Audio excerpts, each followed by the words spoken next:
ಎಲ್ಲರಿಗೆ ನಮಸ್ಕಾರ. ಇಂದಿನಿಂದ 5 ದಿವಸಗಳವರೆಗೆ ಇರುವ ಕಾರ್ಯಕ್ರಮ ಸಂಸ್ಕೃತ ಸಾಹಿತ್ಯಕ್ಕೆ ಸಂಬಂಧಪಟ್ಟದ್ದು.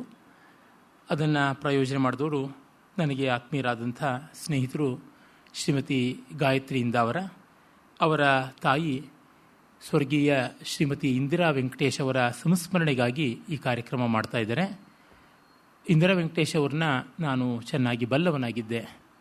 ಅವರು ಒಳ್ಳೆಯ ಗಮಕಿಗಳಾಗಿ ತುಂಬ ಸೊಗಸಾಗಿ ನಮ್ಮ ಕಾವ್ಯ ಪ್ರಪಂಚವನ್ನು ಜನತೆಗೆ ಪರಿಚಯ ಮಾಡಿಕೊಟ್ಟಿದ್ದರು.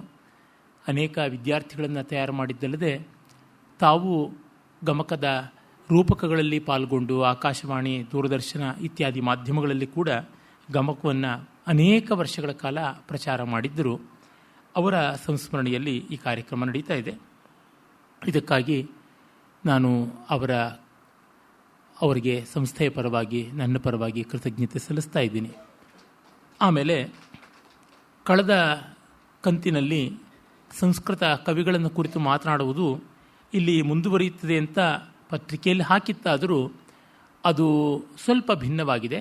ಕಾರಣ ಇಷ್ಟೇ: ಪ್ರಾಚೀನ ಭಾರತದ, ಅಂದರೆ ಮಧ್ಯ ಭಾರತದ, ಮಧ್ಯಕಾಲೀನ ಭಾರತದಲ್ಲಿದ್ದ ಒಬ್ಬ ದೊಡ್ಡ ವಿದ್ವತ್ ಕವಿ, ವಿದ್ವಾಂಸನ ಒಂದು ಗ್ರಂಥ ಕಾವ್ಯಮೀಮಾಂಸ.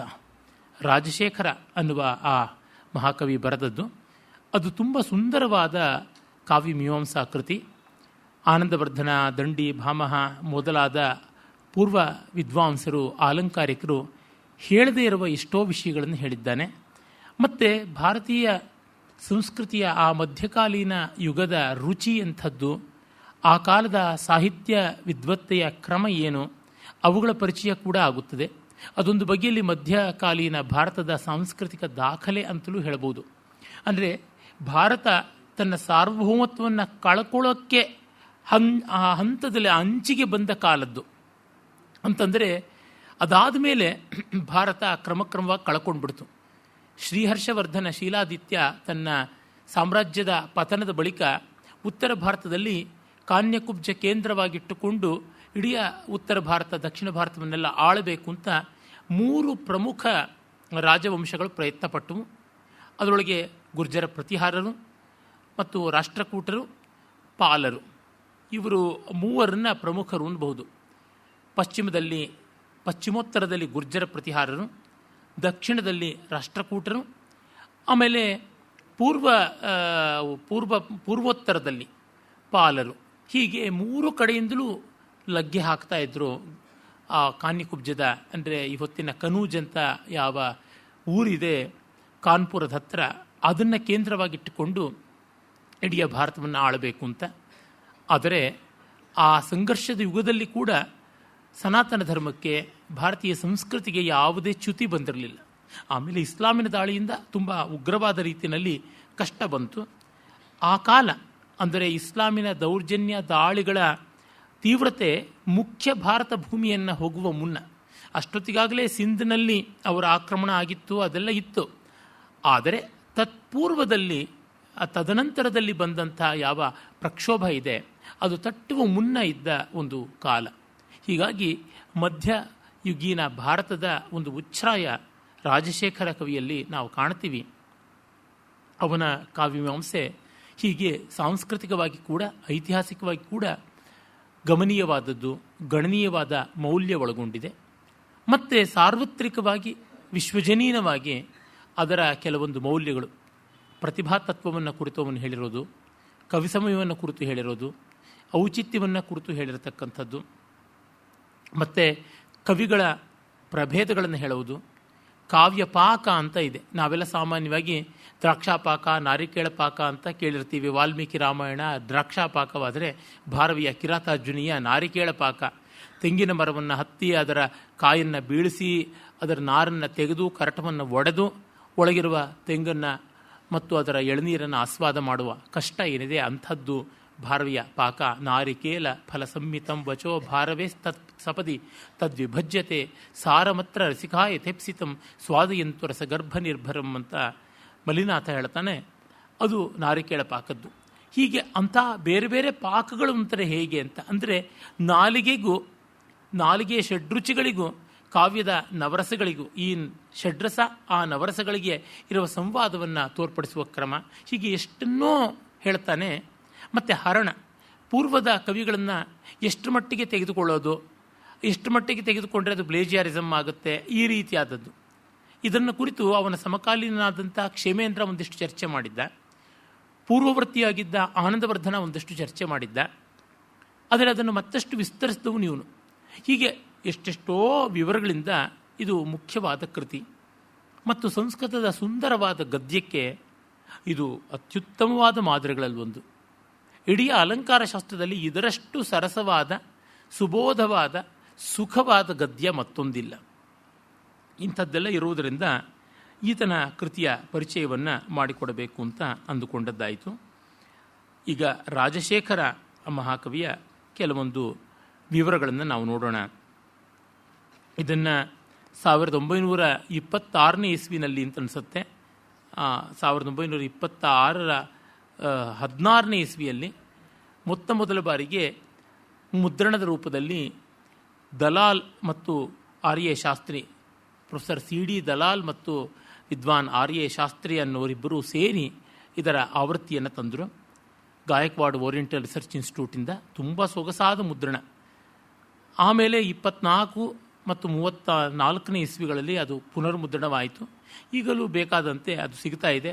ಕನ್ನಡದಲ್ಲಿ ಡಾಕ್ಟರ್ ಕೆ ಕೃಷ್ಣಮೂರ್ತಿಯವರು 1969ನೇ ಇಸ್ವಿಯಲ್ಲಿ ಇದನ್ನು ತುಂಬ ಸುಂದರವಾಗಿ ಅನುವಾದ ಮಾಡಿದ್ರು ಕನ್ನಡಕ್ಕೆ.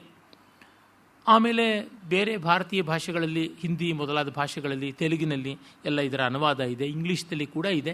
ಇದರ ಬಗ್ಗೆ ಸಾಕಷ್ಟು ಸಂಶೋಧನೆಯೂ ಆಗಿದೆ. ಏನೇ ಆದರೂ ನಮ್ಮ ಜನಕ್ಕೆ ಇದು ಹೆಚ್ಚಾಗಿ ಮುಟ್ಟಿಲ್ಲ. ಅದನ್ನು ಮುಟ್ಟಿಸಬೇಕಾದ ಬಾಧ್ಯತೆ ಸಂಸ್ಕೃತಜ್ಞರದಾಗಿದೆ. ರಾಜಶೇಖರ ಹೆಸರೇ ತಿಳಿಯುವಂತೆ ಅದು ಶಿವನ ಹೆಸರು. ರಾಜ ಅಂದರೆ ಚಂದ್ರ, ಶೇಖರ ಅಂದರೆ ತಲೆಯಲ್ಲಿ ಅಲಂಕಾರವಾಗಿ ಉಳ್ಳಂಥ ಪದಾರ್ಥ. ಹೀಗಾಗಿ ರಾಜಶೇಖರ ಅಂದರೆ ಚಂದ್ರನನ್ನು ಅಲಂಕಾರವಾಗಿ ಮಾಡಿಕೊಂಡಂಥವನು ಅಂತ. ಈತ ಉತ್ತರ ಭಾರತಕ್ಕೆ ಸಂಬಂಧಪಟ್ಟವನು. ಇವನ ಪೂರ್ವಜರು ಮಹಾರಾಷ್ಟ್ರದಿಂದ ಆಮೇಲೆ ಕಾನ್ಯಕುಬ್ಜದ ಕಡೆಗೆ ಹೋದವರು ಅಂತ ಗೊತ್ತಾಗುತ್ತದೆ, ಮಧ್ಯಪ್ರದೇಶದ ಮೂಲಕವಾಗಿ. ಇವರೆಲ್ಲ ವಿದ್ವದ್ವಂಶದವರೇ, ಜೊತೆಗೆ ಮಂತ್ರಿಗಳಾಗಿ ದೊಡ್ಡ ದೊಡ್ಡ ರಾಜಕೀಯ ಸ್ಥಾನಗಳಲ್ಲಿ ಇದ್ದಂಥವರು ಅಂತ ಕೂಡ ನಮಗೆ ತಿಳಿಯುತ್ತದೆ. ಅವನು ಸುಮಾರು 10ನೇ ಶತಮಾನದ ಆದಿಭಾಗದಲ್ಲಿ 900 ಕ್ರಿಸ್ತ ಶಕ ಅಂದರೆ ಸಾಮಾನ್ಯ ಶಕ 917ರ ಆಸುಪಾಸಿನಲ್ಲಿ ಇದ್ದವನು ಅಂತ ಗೊತ್ತಾಗುತ್ತದೆ. ಅಲ್ಲಿಂದ ಇವನ ಕಾಲ ಸುಮಾರು ದೂರ ಬಂದದ್ದು ಅಂತ ಗೊತ್ತಾಗುತ್ತದೆ. ವಿ ವಿ ಮಿರಾಶಿ ಎನ್ನುವ ದೊಡ್ಡ ವಿದ್ವಾಂಸರು ಇವನು 90 ವರ್ಷಗಳ ಕಾಲ ಬದುಕಿದ್ದಿರಬೇಕು ಅಂತ ಅಭಿಪ್ರಾಯ ಪಡ್ತಾರೆ. ಇವೆಲ್ಲ ಸ್ವಲ್ಪ ಆಧಾರದ ಮೇಲೆ ನಡೆಸಿದಂಥ ಊಹೆಗಳು ಅಂತ ಹೇಳ್ಬೋದು. ಏಕೆಂದರೆ ಕ್ರಿಸ್ತ ಶಕ 974, 993 ಈ ಆಸುಪಾಸಿನಲ್ಲಿ ಕೂಡ ಬಂದ ಶಾಸನಗಳ ಕಾಲದಲ್ಲಿ ಇವನು ಬದುಕಿದ್ದ ಅನ್ನುವ ಸೂಚನೆ ಸಿಗುತ್ತದೆ ಅಂತ ಹೇಳಿಬಿಟ್ಟು. ಒಟ್ಟಿನಲ್ಲಿ ಅವನು ತುಂಬ ಚೆನ್ನಾದ ತುಂಬು ಜೀವನವನ್ನು ನಡೆಸಿದ್ದ ಅಂತ ಗೊತ್ತಾಗುತ್ತದೆ.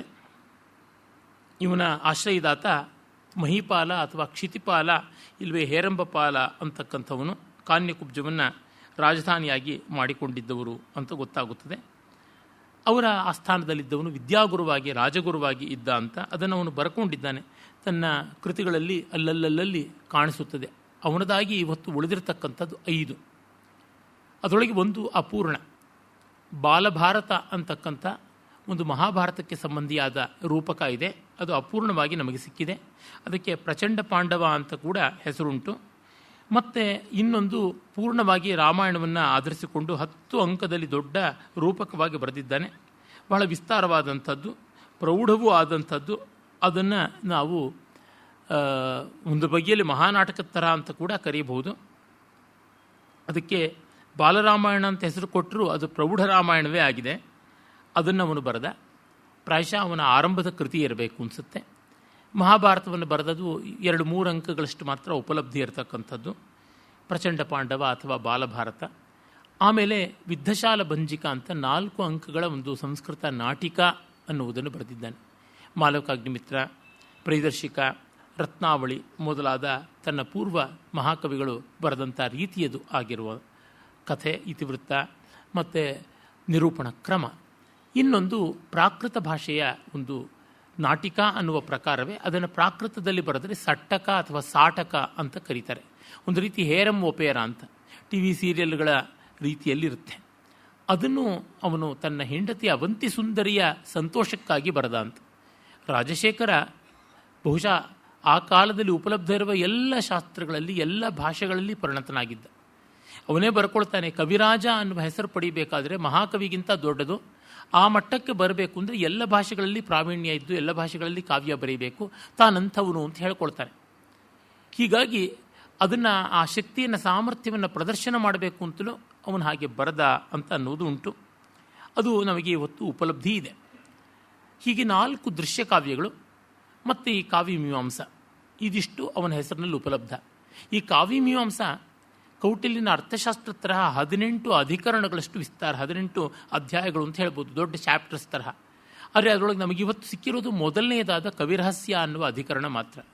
ಅದೇ ಸಾಕಷ್ಟು ದೊಡ್ಡದಾಗಿದೆ. ಇನ್ನು ಅಷ್ಟೂ ಇದ್ದಿದ್ರೆ ಇದು ಸಾಮಾನ್ಯ ಭೋಜರಾಜನ ಶೃಂಗಾರ ಪ್ರಕಾಶದಷ್ಟು ಗಾತ್ರದ್ದಾಗ್ತಾ ಇತ್ತೋ ಏನು. ನಿಜಕ್ಕೂ ಭೋಜರಾಜನ ಶೃಂಗಾರ ಪ್ರಕಾಶಕ್ಕಿಂತ ಇದು ಚೆನ್ನಾಗಿರ್ತಿತ್ತು, ಅದರೊಳಗೆ ಸಂದೇಹ ಕಾಣೋದಿಲ್ಲ. ಹೀಗಾಗಿ ನಮಗೆ ಒಂದು ದುಃಖವೂ ಆಗುತ್ತದೆ, ಇಷ್ಟು ಮಹತ್ವಾಕಾಂಕ್ಷೆಯ ಒಂದು ಮಹಾಕೃತಿ ಇಲ್ಲದಂತೆ ಆಯ್ತಲ್ಲ ಅಂತ. ಇದಲ್ಲದೆ ಅವನು ಹರವಿಲಾಸ ಅಂತ ಒಂದು ಮಹಾಕಾವ್ಯ ಬರೆದಿದ್ದ. ಆ ಮಹಾಕಾವ್ಯ ನಮಗೆ ಸಿಕ್ಕಿಲ್ಲ. ಜಲ್ಹಣ ಕವಿಯ ಸೂಕ್ತಿ ಮುಕ್ತಾವಳಿ ಎನ್ನುವ ಒಂದು ಸುಭಾಷಿತ ಸಂಕಲನದಲ್ಲಿ ಅದರ ಒಂದು 18-20 ಪದ್ಯಗಳು ನಮಗೆ ಸಿಗುತ್ತವೆ. ಇದಲ್ಲದೆ ಮತ್ತಿನ್ನೇನೇನು ಬರೆದಿದ್ದ ಅಂತ ನಮಗೆ ಗೊತ್ತಿಲ್ಲ. ಅನೇಕ ಭಾಷೆಗಳ ಬಲ್ಲವನು, ತುಂಬ ದೀರ್ಘಕಾಲ ಬದುಕಿದವನು, ಸಾಕಷ್ಟು ಬರೆದಿರ್ತಾನೆ. ಇವತ್ತು ಸುಭಾಷಿತ ಸಂಗ್ರಹಗಳಲ್ಲಿ ಬೇರೆ ಬೇರೆ ಶ್ಲೋಕಗಳು ಇವನದಾಗಿ ಸಿಗುತ್ತವೆ. ಕೆಲವು ಯಾವ ಮೂಲದ್ದು ಅಂತ ಗೊತ್ತಿಲ್ಲ. ಅಂದರೆ ಅವೆಲ್ಲ ಇನ್ಯಾವುದೋ ಬೇರೆ ಇವನ ಕಾವ್ಯಗಳಿಗೆ, ನಾಟಕಗಳಿಗೆ ಸಂಬಂಧಪಟ್ಟಿದ್ದಿರಬೇಕು. ಆದರೆ ಅವುಗಳ ಆಕಾರ ನಮಗೆ ಗೊತ್ತಾಗ್ತಾ ಇಲ್ಲ. ಈ ಕಾರಣದಿಂದ ನಷ್ಟ ನಮ್ಮದು. ಇವನು ಇನ್ನೆಷ್ಟನ್ನೋ ಬರೆದಿದ್ದ ಅಂತ ಅಷ್ಟನ್ನು ನಾವು ಒಪ್ಪಿಕೊಳ್ಳಬಹುದು. ಇವನು ತನ್ನ ಬಗ್ಗೆ ತಾನೇ ಹೇಳ್ಕೋತಾನೆ, ತುಂಬ ಹೆಮ್ಮೆಯಿಂದ ಹೇಳ್ಕೊಳ್ತಾನೆ. ತನ್ನ ವಿದ್ಯೆ, ತನ್ನ ಪಾಂಡಿತ್ಯ ಇತ್ಯಾದಿ ಎಲ್ಲವನ್ನೇ. ಬಭೂವ ವಲ್ಮೀಕ ಭವಃ ಪುರ ಕವಿಃಪುರ ತತಃ ಪ್ರಪೇದೆ ಭೂಭೆ ಭರ್ತೃಮೆಂಟತಾಂ ಸ್ಥಿತಃ ಪುನರ್ಯೋ ಭವಭೂತಿ ರೇಖೆಯ ಸವರ್ತತೆ ಸಂಪ್ರತಿ ರಾಜಶೇಖರ ಅಂತ. ಅವನು ರಾಮಾಯಣವನ್ನು ಬರೆದ ಆದಿಕವಿ ವಾಲ್ಮೀಕಿಯೇ ಮೊದಲು ಬಭೂವ ವಲ್ಮೀಕ ಭವಃ ಪುರ ಕವಿ ತತಃ ಪ್ರಪೇದೆ ಭುವಿ ಭರ್ತೃಮೆಂಟತಾಂ. ವಾಲ್ಮೀಕಿಯೇ ಆಮೇಲೆ ಈ ಜಗತ್ತಿನಲ್ಲಿ ಭರ್ತೃಮೇಂಟ ಅನ್ನುವ ಕವಿಯಾಗಿ ಹುಟ್ಟಿದ. ಅವನು ಹಯಗ್ರೀವವಧ ಅನ್ನೋ ಕಾವ್ಯ ಬರೆದ. ಹೆಚ್ಚು ಕಡಿಮೆ ಕಾಳಿದಾಸನ ಆಸುಪಾಸಿನವನು. ಅವನಿಂದ ನಮಗೆ ಯಾವುದನ್ನು ಉಳಿಸಿ ಹೋಗಿಲ್ಲ, 1-2 ಪದ್ಯಗಳು ಮಾತ್ರ ಇವೆ. ಆಮೇಲೆ ತತಃಪ್ರಪೇದೆ ಭುವಿ ಭರ್ತೃಮೆಂಟತಾಂ, ಆಮೇಲೆ ಸ್ಥಿತಃ ಪುನರ್ಯೋ ಭವಭೂತಿ ರೇಖೆಯ, ಭವಭೂತಿ ಉತ್ತರಾಂ ಚರಿತೆ, ಮಹಾವೀರ ಚರಿತೆ ಇತ್ಯಾದಿ ರಾಮಾಯಣ ಸಂಬಂಧಿಯಾದ ರೂಪಕಗಳನ್ನು ಬರೆದ ಭವಭೂತಿ ಮಹಾಕವಿ 8ನೇ ಶತಮಾನದಲ್ಲಿದ್ದವನು. ಅವನು ಕೂಡ ಯಶೋವರ್ಮ ಅಂತ ಕಾನ್ಯಕುಬ್ಜದ ಮಹಾರಾಜ, ಅವನ ಆಶ್ರಯದಲ್ಲಿದ್ದ. ಅವನಾಗಿ ಹುಟ್ಟಿದ. ಈಗ 10ನೇ ಶತಮಾನದ ಆದಿಯಲ್ಲಿ ಅವನೇ ರಾಜಶೇಖರನಾಗಿ ಹುಟ್ಟಿದ್ದಾನೆ ಅಂತ. ಅಂದರೆ ಅವನ ಬಿಂಕವೋ, ಹೆಮ್ಮೆಯೋ, ನಂಬಿಕೆಯೋ, ಶ್ರದ್ಧೆಯೋ ಯಾವುದೋ ಒಂದು, ತಾನು ವಾಲ್ಮೀಕಿಗೆ 4ನೇ ತಲೆ ಅಂತ. ವಾಲ್ಮೀಕಿ, ಮೇಂಠ, ಭವಭೂತಿ, ರಾಜಶೇಖರ ಅಂತ. ಅಂದರೆ ನೋಡಿದ್ರೆ ಹಾಗೆಲ್ಲ ಅನಿಸೋಲ್ಲ ಅವನ ಬರವಣಿಗೆನ. ಆದರೆ ಅವನಿಗಂತೂ ಆ ಕೆಚ್ಚಂತೂ ಇದ್ದದ್ದು ಹೌದು. ಒಂದೊಂದು ಕಾಲದಲ್ಲಿ, ಒಂದೊಂದು ಯುಗದಲ್ಲಿ ಉತ್ತಮತೆಗೆ ಒಂದೊಂದು ಲಕ್ಷಣ, ಒಂದೊಂದು ಡೆಫಿನೇಷನ್ ಇರುತ್ತದಲ್ಲ, ಹಾಗೆ ಆ ತರಹ ಅವನನ್ನು ಕುರಿತು ಬೇಕಾದಷ್ಟು ತಾನೇ ಕೊಂಡಾಡಿಕೊಂಡಿದ್ದಾನೆ. ಅವನ ಬಾಲರಾಮಾಯಣದ ಪ್ರಸ್ತಾವನೆಯಲ್ಲಿ ಬರುವಂಥ ಒಂದು ಶ್ಲೋಕವನ್ನು ಕೇಳಿದ್ರೆ ಅವನಿಗೆ ತನ್ನ ಬಗ್ಗೆ ಎಷ್ಟು ಹೆಮ್ಮೆ ಇತ್ತು ಅಂತ ಗೊತ್ತಾಗುತ್ತದೆ. ಪಾತುಂ ಶ್ರೋತೃ ರಸಾಯನಂ ರಚಯಿತು ವಾಚಸ್ಸತಾಂ ಸಮ್ಮತ ವ್ಯುತ್ಪತ್ತಿಂ ಪರಮಾಂ ಅವಾಪ್ತುಂ ಅವಧಿಂ ಲಬ್ಧುಂ ರಸಸ್ರೋತಸಃ ಭೋಕ್ತುಂ ಸ್ವಾದುಫಲಂಚ ಜೀವಿತತರೋಹೋ ಯದ್ಯಸ್ತಿ ತೇ ಕೌತುಕಂ ತದ್ಭ್ರಾತಶೃಣು ರಾಜಶೇಖರ ಕವೇಹೇ ಸೂಕ್ತಿ ಸುಧಾಸ್ಯಂದಿನೀ ಅಂತ. ಅಂದರೆ ನಿಮಗೇನಾದರೂ ಅಣ್ಣ, ತಮ್ಮ, ಭ್ರಾತಃ ಅಂದರೆ ಸಹೋದರನೇ, ಪಾತುಂ ಶ್ರೋತೃರಸಾಯನಂ ಕಿವಿಗೆ ಅಮೃತ ಬೇಕು ಅಂತ ಇದ್ದರೆ, ರಚಯಿತು ವಾಚಸ್ಸತಾಂ ಸಮ್ಮತ ವಿದ್ವಾಂಸರಿಗೆ ಒಪ್ಪಿಕೊಳ್ಳುವಂಥ ರೀತಿಯಲ್ಲಿ, ವಿದ್ವಾಂಸರು ಮೆಚ್ಚಬಲ್ಲ ರೀತಿಯಲ್ಲಿ ಕಾವ್ಯ ರಚನೆಯನ್ನು ಕಾಣಬೇಕು ಅಂತ ಇದ್ದಲ್ಲಿ, ವ್ಯುತ್ಪತ್ತಿಂ ಪರಮಾಮವಾಪ್ತುಂ, ಹೆಚ್ಚಿನ ಪಾಂಡಿತ್ಯವನ್ನು ಪಡೆಯಬೇಕು, ತಿಳುವಳಿಕೆ ಪಡೆಯಬೇಕು ಅಂತ ಇದ್ದಲ್ಲಿ, ಮತ್ತು ರಸಸ್ರೋತ ಸಹ ಅವಧಿಂ, ರಸ ಸಾಗರದ, ರಸ ನದಿಯ ತೀರವನ್ನು, ಆ ಕಡೆ ತೀರವನ್ನು ದಾಟಬೇಕು ಅಂತಿದ್ರೆ, ಅವಧಿಂ ಪ್ರಾಪ್ತುಂ, ಅದರ ಗಡಿ ದಾಟಿ ಎಲ್ಲೆ ದಾಟಿ ಹೋಗಬೇಕು ಅಂತಿದ್ರೆ, ಭೋಕ್ತುಂ ಸ್ವಾದು ಫಲಂಚ ಜೀವಿತ ತರೋಹೋ, ಬದುಕಿನ ಮರದ ರಸಫಲವನ್ನು ಆಸ್ವಾದ ಮಾಡಬೇಕು ಅಂತಿದ್ರೆ, ಜೀವನ ವೃಕ್ಷದ ಪರಿಪೂರ್ಣ ಫಲವನ್ನೇ ನೀವು ತಿನ್ನಿ ಚಪ್ಪರಿಸಬೇಕು ಅಂತ ಇದ್ದಲ್ಲಿ, ನಿಮಗೆ ಇದೆಲ್ಲ ಕುತೂಹಲ ಇದ್ದಲ್ಲಿ, ಶೃಣು ರಾಜಶೇಖರ ಕವೇಹೇ ಸೂಕ್ತಿ ಸುಧಾಸ್ಯಂದನೀ, ರಾಜಶೇಖರ ಕವಿಯ ಅಮೃತ ನಿಶ್ಯಂದಕಾರಿಯಾದ ಮಾತುಗಳನ್ನು ಕೇಳಿ ಅಂತ. ಕೇಳಿದ್ದೀನಿ ಬೇಕಾದಷ್ಟು, ನನಗೇನು ಜೀವಿತ ಫಲವನ್ನೇ ಆಸ್ವಾದ ಮಾಡಿಸಿದಂತೆ ಆಗಿಲ್ಲ. ಆದರೆ ಅವನ ಬರವಣಿಗೆ ಇದೆಯಲ್ಲ, ವ್ಯುತ್ಪತ್ತಿಂ ಪರಮಾಮವಾಪ್ತುಂ, ವಾಚಃ ಸತಾಂ ಸಮ್ಮತ ರಚಯಿತು, ಇವೆಲ್ಲ ನೋಡಿದಾಗ ಇದು ಹೌದು ಅಂತ ಅನಿಸುತ್ತದೆ. ಒಟ್ಟಿನಲ್ಲಿ ಒಂದು ಬಗೆಯ ವಿದ್ವತ್ತೆ, ಪಾಂಡಿತ್ಯ, ಸರಸತೆ ಎಲ್ಲ ಸೇರಿರತಕ್ಕಂಥದ್ದು. ಅವನ ವ್ಯಕ್ತಿತ್ವ ಮನಸ್ಸಿಗೆ ಮುಟ್ಟುವಂಥದ್ದು. ಅವನ ವ್ಯಕ್ತಿತ್ವ ಉದಾರ ಗಂಭೀರವಾಗಿ ನಮಗೆ ಆರಾಧನೆಗೆ ಅರ್ಹವಾಗದೇ ಇದ್ದರೂ ಕೂಡ ಮೆಚ್ಚುಗೆಗೆ ಅರ್ಹವಾಗುವಂಥದ್ದು. ಕನ್ನಡದಲ್ಲಿ ಒಬ್ಬ ಪಂಪ, ತೆಲುಗಿನಲ್ಲಿ ಒಬ್ಬ ಶ್ರೀನಾಥ, ಸಂಸ್ಕೃತದಲ್ಲಿ ಆಮೇಲೆ ಬಂದ ಜಗನ್ನಾಥ, ಇವರುಗಳದೆಲ್ಲ ವ್ಯಕ್ತಿತ್ವ ಹೇಗೋ, ಯಾಕೆ ಇವನಾದ ಒಂದು 150 ವರ್ಷಗಳಿಗೆ ಬಂದಂಥ ಶ್ರೀಹರ್ಷ ನೈಷಧೀಯ ಚರಿತವನ್ನು ಬರೆದವನು, ಇವರೆಲ್ಲ ಒಂದೇ ರೀತಿಯಾದಂಥ ಮನೋಧರ್ಮ ಅಂತ ಗೊತ್ತಾಗುತ್ತದೆ.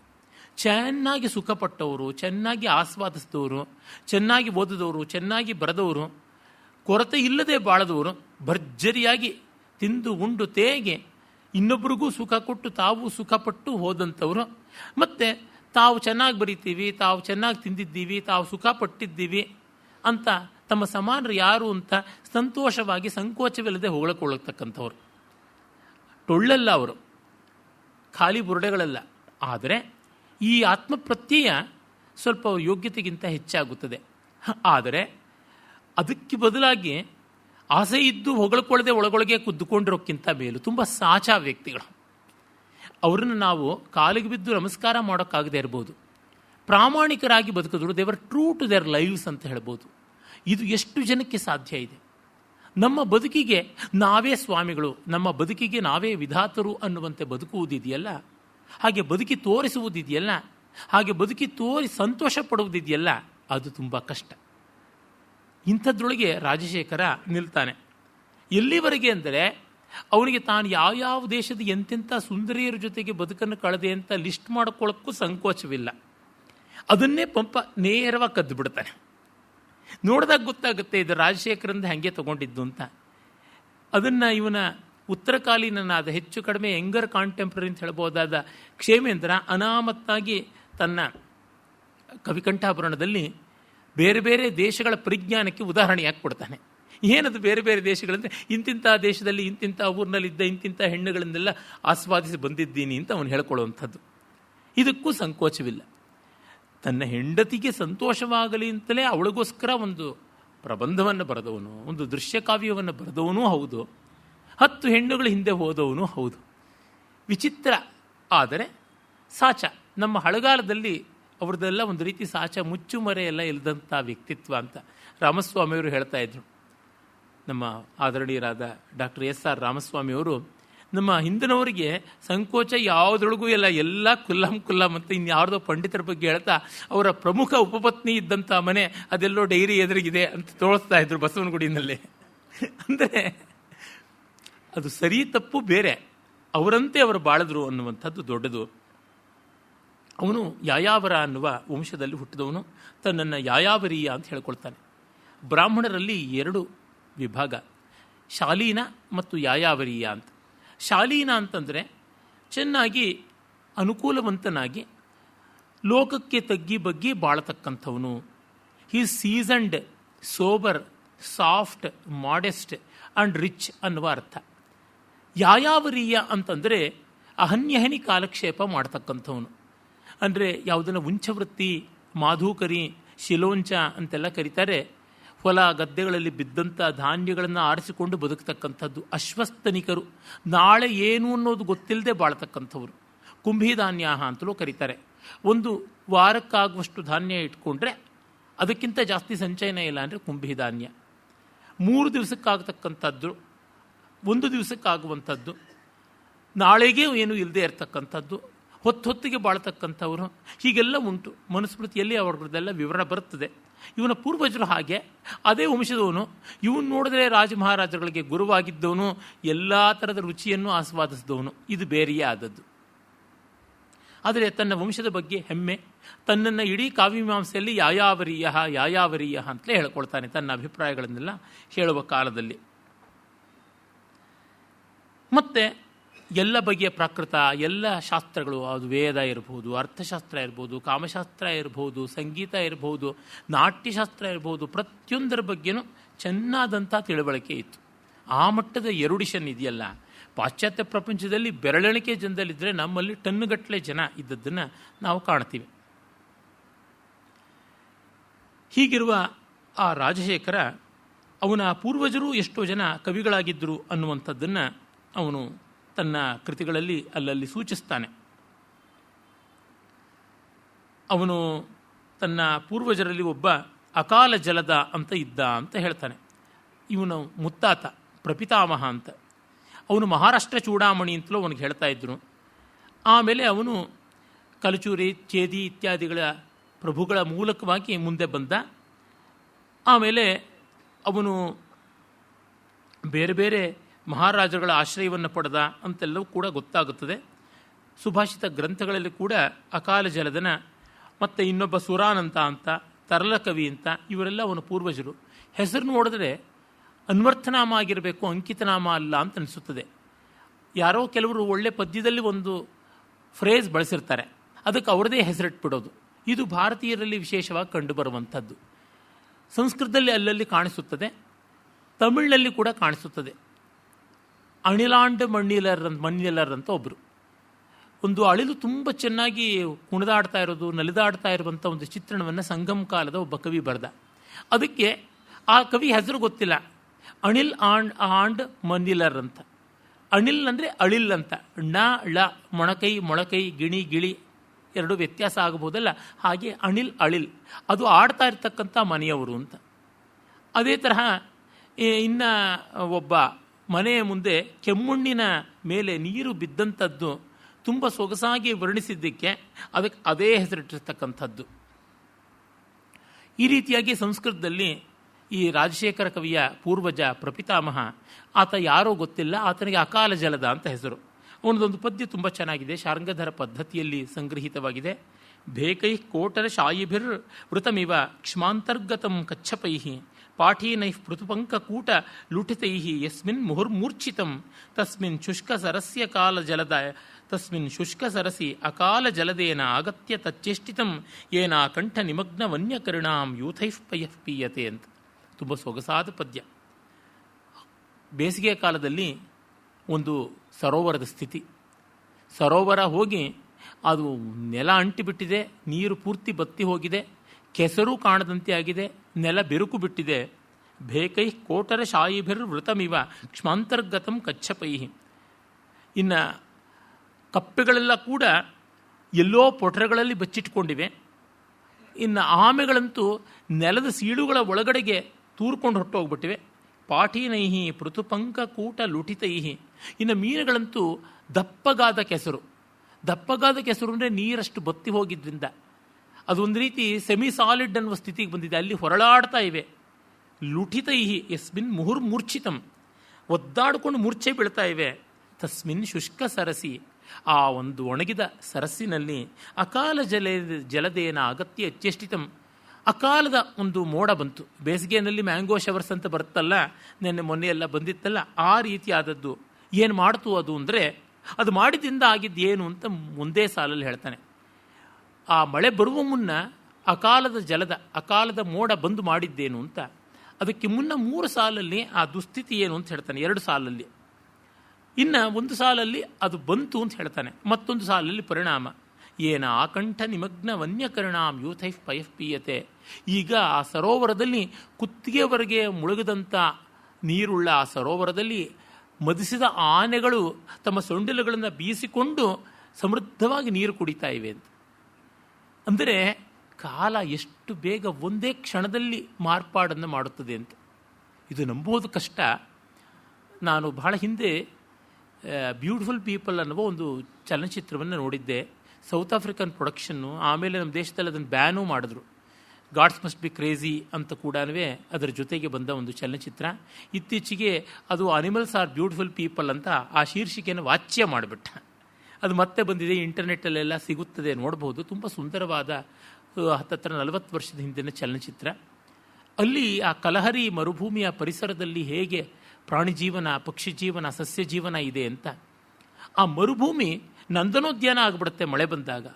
ಆ ಪ್ರಥಮ ವರ್ಷಾ ಬಿಂದುಗಳು ಬಂದ ಕ್ರಮ, ಅದು ಹೇಗೆ ಒಣಗಿ ಬಾಯಿ ಬಿಟ್ಟಂಥ ನೆಲ ಅಷ್ಟು ಚೆನ್ನಾಗಿ ತುಂಬಿ ತುಳುಕಾಡುವ ಸರೋವರಗಳಿಂದ ಕೂಡಿ ರಮಣೀಯವಾಗುತ್ತವೆ. ಅಲ್ಲಿ ಜಲಪಕ್ಷಿಗಳೆಲ್ಲ ಹೇಗೆ ಬಂದು ನಲಿದಾಡುತ್ತವೆ ಅನ್ನೋದೆಲ್ಲ ಕೊನೆಗೆ ತೋರಿಸಿದ್ರು. ಅಂದರೆ ಅದನ್ನು ಕಂಡಾಗ ನನಗೆ ತಕ್ಷಣ ಜ್ಞಾಪಕ ಆಗಿದ್ದು ಈ ಅಕಾಲ ಜಲಧರ ಪದ್ಯವೇ. ಆ ಹೊತ್ತಿಗೆ ಸರಿಯಾಗಿ ಹೆಚ್ಚು ಕಡಿಮೆ ನಾನು ಇಂಜಿನಿಯರಿಂಗ್ ಓದ್ತಾ ಇದ್ದಾಗ ಈ ರಾಜಶೇಖರ ಕಾವ್ಯಮೀಮಾಂಸೆ ಆಗಲೇ ಮೊದಲು ಓದಿದ್ದು. ಆ ಅಕಾಲ ಜಲದ ಹಾಗೆ ಮಾಡುತ್ತದೆ. ನಾವು ಊಹೆ ಮಾಡೋಕ್ಕಾಗದೇ ಇರುವಂಥ ರೀತಿಯಲ್ಲಿ ಪ್ರಕೃತಿ ತನ್ನ ವ್ಯಾಪಾರಗಳನ್ನು ಬದಲಾಯಿಸುತ್ತದೆ. ಇಂಥ ಒಳ್ಳೆಯ ಪದ್ಯಗಳನ್ನು ನಾವು ಈ ಪೂರ್ವಜರಲ್ಲಿ ಕಾಣ್ತೀವಿ. ಸಮೂರ್ತೋ ಯತ್ರಾಸೀತ್ ಗುಣಗಣ ಇವಾಕಾಲ ಜಲದ ಸುರಾನಂದಸ್ಸೋಪಿ ಶ್ರವಣಪುಟಪೇಯೇನ ವಚಸ ನಚಾನ್ಯೇ ಗಣ್ಯಂತೆ ತರಲ ಕವಿರಾಜ ಪ್ರಭೃತಯೋ ಮಹಾಭಾಗಸ್ತಸ್ಮಿನ್ ಅಯಮಜನಿ ಯಾಯಾವರ ಕುಲೆ ಅಂತ ಅವನು ಅಕಾಲ ಜಲದ, ಸುರಾನಂದ, ತರಲ ಕವಿ ಇತ್ಯಾದಿ ಪೂರ್ವಜರ ವಂಶದಲ್ಲಿ ತಾನು ಹುಟ್ಟಿದ್ದು.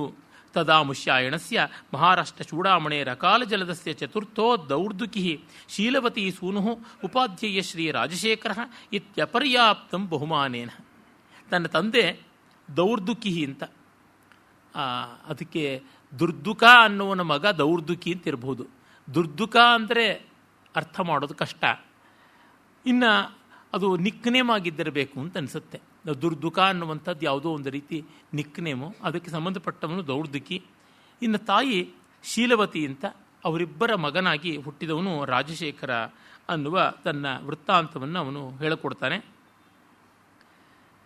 ಆಮೇಲೆ ಅವನು ಸಂಸ್ಕೃತ ಕವಿಗಳ ಪೈಕಿ ಒಳ್ಳೆಯ ಒಂದು ವಿನೂತನವಾದ ಮಾರ್ಗ ಅದು ಏನೆಂದರೆ ತನ್ನ ಹೆಂಡತಿಯ ಹೆಸರು ಹೇಳಿಕೊಂಡಿದ್ದಾನೆ. ಬಾಣಭಟ್ಟ, ಊರು, ಕೇರಿ ಎಲ್ಲ ಹೆಸರು ಹೇಳ್ಕೊಂಡವನು. ತನ್ನ ಸ್ನೇಹಿತರು ಎಷ್ಟು ಜನ, ಅವರ ಪರಿವಾರ ಏನು, ಅವರ ಕುಲಗೋತ್ರ ಏನು, ಇದನ್ನೆಲ್ಲ ವರ್ಣಿಸಿದವನು.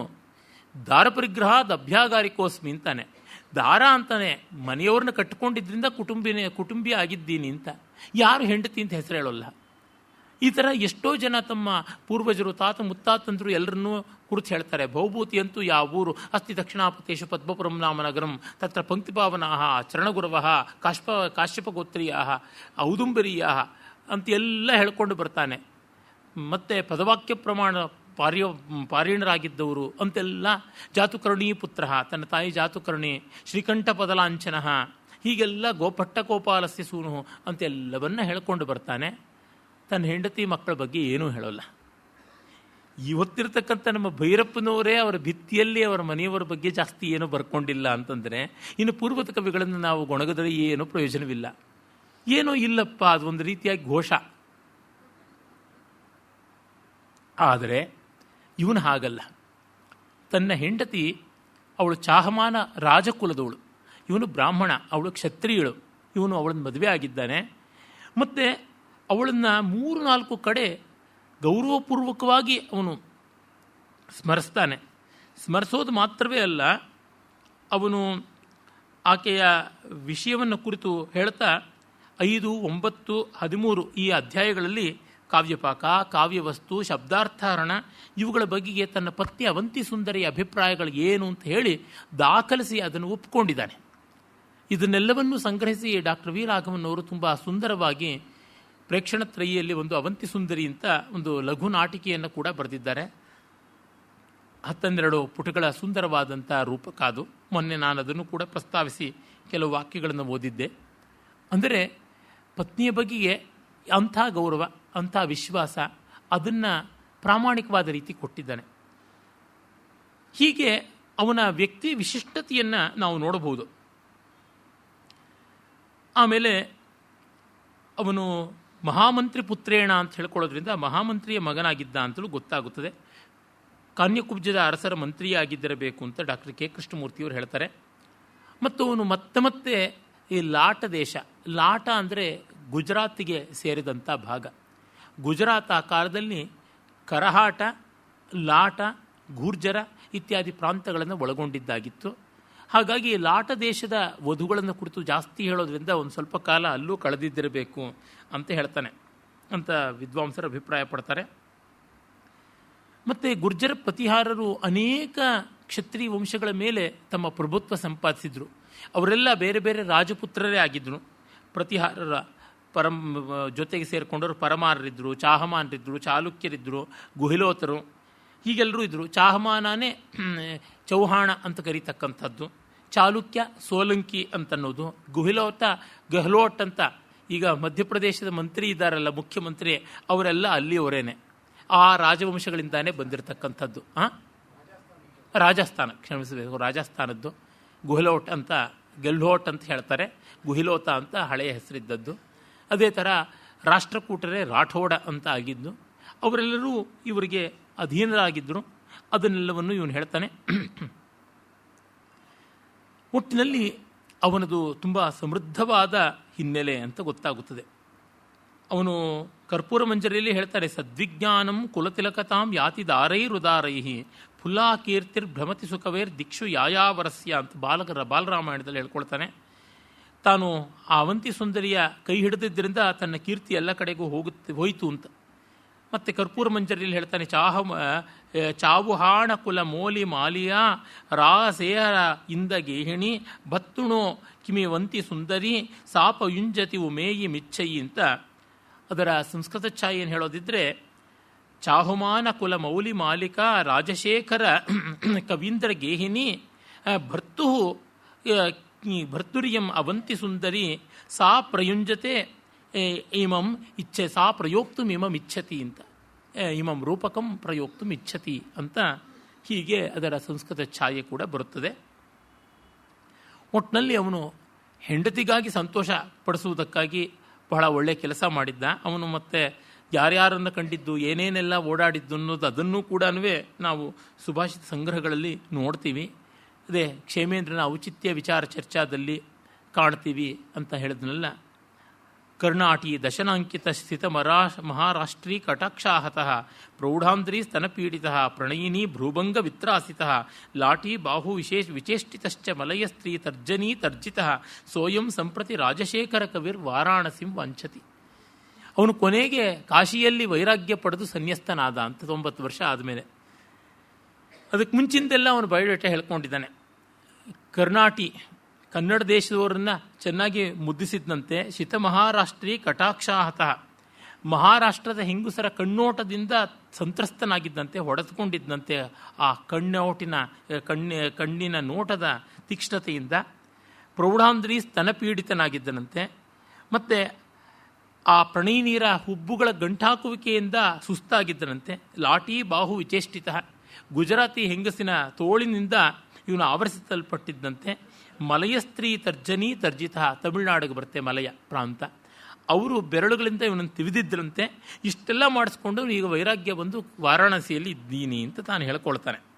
ಒಟ್ಟಿನಲ್ಲಿ ಅವನದು very celebrated life, eventful life ಅಂತ ಕೂಡ ಹೇಳಬಹುದು. ಮತ್ತು ಅವನು ಇಲ್ಲಿಯೇ ಈ ಗ್ರಂಥದಲ್ಲಿ ಕಾವ್ಯಮೀಮಾಂಸೆಯಲ್ಲಿ ಕವಿಚರ್ಯ ರಾಜಚರ್ಯ ಅಂತ ಒಂದು ಅಧ್ಯಾಯ ಬರೆದಿದ್ದಾರೆ. ಕವಿಗಳು, ರಾಜರು ತಮ್ಮ ಬದುಕನ್ನು ಹೇಗೆ ನಡೆಸಬೇಕು, ದಿನವನ್ನು ಹೇಗೆ ಕಳಿಬೇಕು ಅಂತೆಲ್ಲ ಅದೊಂದು ರೀತಿಯಾಗಿ ಚಾರ್ಟ್ ಮಾಡಿಕೊಟ್ಟು, ಟೈಮ್ ಟೇಬಲ್ ಮಾಡಿಕೊಟ್ಟು ಮಾಡಿದ್ದಾನೆ. ಯಾವಾಗ ಹೇಳಬೇಕು, ಯಾವಾಗ ಮಲಗಬೇಕು, ಏನು ಓದಬೇಕು, ಏನು ಬರೀಬೇಕು, ಏನು ಮಲಗಬೇಕು, ಹೇಗೆ ಮಾತಾಡಬೇಕು, ಯಾರ ಜೊತೆ ಇರಬೇಕು, ಯಾವ ವೇಷಭೂಷಣ ಹಾಕ್ಕೋಬೇಕು ಅಂತೆಲ್ಲ ಇಷ್ಟೆಲ್ಲ ಮಾಡಿ ಇವೆಲ್ಲ ಇಲ್ಲದೇನೋ ಕಾವ್ಯ ಬರೀಬಹುದು ಅಂತಲೂ ಬರೀತಾನೆ. ಅದು ಹೌದೇ ಹೌದು. ಅಂದರೆ ಅವನು ಎಲ್ಲ ವ್ಯವಸ್ಥೆಗಳನ್ನು ಕೊಡ್ತಾನೆ. ಆ ವ್ಯವಸ್ಥೆ ಅವನಿಗಿತ್ತೋ ಏನು ಅದರೊಳಗೆ ಸಂದೇಹ ಕಾಣುವುದಿಲ್ಲ. ಹೀಗೆ ಉಂಟು. ಇವನು ಸಂಸ್ಕೃತದಲ್ಲಿ ತುಂಬ ತುಂಬ ಚೆನ್ನಾದ ಪಾಂಡಿತ್ಯ ಪಡೆದದ್ದ ಅನ್ನೋದು ಪುನರುಕ್ತಿ ಆಗುತ್ತದೆ. ಒಳ್ಳೆಯ ಪದ್ಯಬಂಧ ಹೇಗೆ ಅಂತಂದರೆ ರಾಜಶೇಖರಂದು 10 ಪದ್ಯಗಳ ಉದಾಹರಣೆ ಕೊಡಬಹುದು. ಕ್ಷೇಮೇಂದ್ರ ತನ್ನ ಸುವೃತ್ತ ತಿಲಕದಲ್ಲಿ ಇವನು ಶಾರ್ದೂಲ ವಿಕ್ರೀಡಿತವನ್ನು ಬರೆಯೋದಕ್ಕೆ ತುಂಬ ಪ್ರಸಿದ್ಧನಾಗಿದ್ದ. ಒಳ್ಳೊಳ್ಳೆ ಶಾರ್ದೂಲ ವಿಕ್ರೀಡಿತ ಛಂದಸ್ಸಿನ ಪದ್ಯಗಳನ್ನು ಬರೀತಾನೆ ಅಂತಾನೆ. ಪ್ರೌಢವಾದ ವಿಸ್ತಾರವಾದ ದೊಡ್ಡ ಛಂದಸ್ಸಿನ ಹೊಟ್ಟೆಗೆ ಹಾಕೋದಕ್ಕೆ ಬೇಕಾಗುವಷ್ಟು ಶಬ್ದ ಸಂಪತ್ತಿ, ಬೇರೆ ಬೇರೆ ವಿಚಿತ್ರ ಕಲ್ಪನಾ ಸಂಪತ್ತಿ ಇವನಿಗಿತ್ತು ಅಂತ ಕೂಡ ನಮಗೆ ಗೊತ್ತಾಗುತ್ತದೆ. ಆ ಬಗೆಯಲ್ಲಿ ಇವನು ವಿಲಕ್ಷಣನಾದ ವಿನೂತನನಾದಂಥ ಕವಿ ಅಂತ ಗೊತ್ತಾಗುತ್ತದೆ. ನಾವು ಇನ್ನು ನೇರವಾಗಿ ಕಾವ್ಯಮೀಮಾಂಸೆಯ ಪರಿಚಯವನ್ನು ಮಾಡಿಕೊಳ್ಳಬಹುದು. ಮೊದಲೇ ಹೇಳಿದಂತೆ ಇದರ ಭಾಷೆ ಅಕ್ಲಿಷ್ಟ, ಆದರೆ ಅಶಿಥಿಲ, ಜಾಳಲ್ಲ, ಸರಸವಾದದ್ದು ಅಂತ. ಒಳ್ಳೆಯ ಒಬ್ಬ ಪ್ರವಚನ ಪಟುವಾದ ವಿದಗ್ಧ ವಶ್ಯವಾಕ್ ಆಚಾರ್ಯ ಕೂತ್ಕೊಂಡು ಪಾಠ ಮಾಡ್ತಾ ಇದ್ದರೆ, ಚೆನ್ನಾಗಿ ಪ್ರೌಢವಾದ ಹರಟೆ ಕೊಚ್ಚುತ್ತಾ ಇದ್ದರೆ ಹೇಗೋ ಹಾಗಿರುತ್ತದೆ. ವಿಷಯಾಂತರ ಆದರೂ ಪರವಾಗಿಲ್ಲ ಅಂತ ಸಾವಕಾಶವಾಗಿ ಎಲ್ಲವನ್ನ ಹೇಳ್ಕೊಂಡು ಹೋಗೋದು. ಆದರೆ ಎಲ್ಲಿಯೂ ಹದ ಮೀರದೆ ಮತ್ತೆ ಆ ವಸ್ತುವಿಗೆ ಬರುವಂತೆ ಧಾರಾಳವಾಗಿ ಉದಾಹರಣೆಗಳು ಕೊಡ್ತಕ್ಕಂಥದ್ದು, ಮಧ್ಯೆ ಮಧ್ಯೆ ಗಾದೆ ಮಾತುಗಳನ್ನು ಬಳಸುವಂಥದ್ದು, ಇನ್ನು ಮಧ್ಯೆ ಮಧ್ಯೆ ಒಗ್ಗರಣೆಗೆ ವಿನೋದ ಶ್ಲೋಕಗಳನ್ನು ಹೇಳುವಂಥದ್ದು, ಇನ್ನೂ ಮಧ್ಯದಲ್ಲಿ ಪ್ರೌಢವಾದ ಭಾಷೆಯನ್ನು ಬಳಸ್ತಾನೆ ಬೇರೆಯವರ ಗುಣದೋಷಗಳನ್ನು ವಿಮರ್ಶೆ ಮಾಡೋದು, ಧಾರಾಳವಾಗಿ ಪೂರ್ವದ ವಿದ್ವಾಂಸರ ಕವಿಗಳ ಮಾತುಗಳನ್ನು ತನಗೆ ಪುಷ್ಟಿ ಕೊಡುವಂತೆ ಉಲ್ಲೇಖ ಮಾಡೋದು, ಇನ್ನೊಂದು ಕಡೆಗೆ ಅದೆಲ್ಲ ತಪ್ಪು ತನ್ನದೇ ಸರಿ ನೋಡಿ ಅಂತ ಹೇಳೋದು. ಹೀಗೆ ಅದ್ಭುತವಾದಂಥದ್ದು.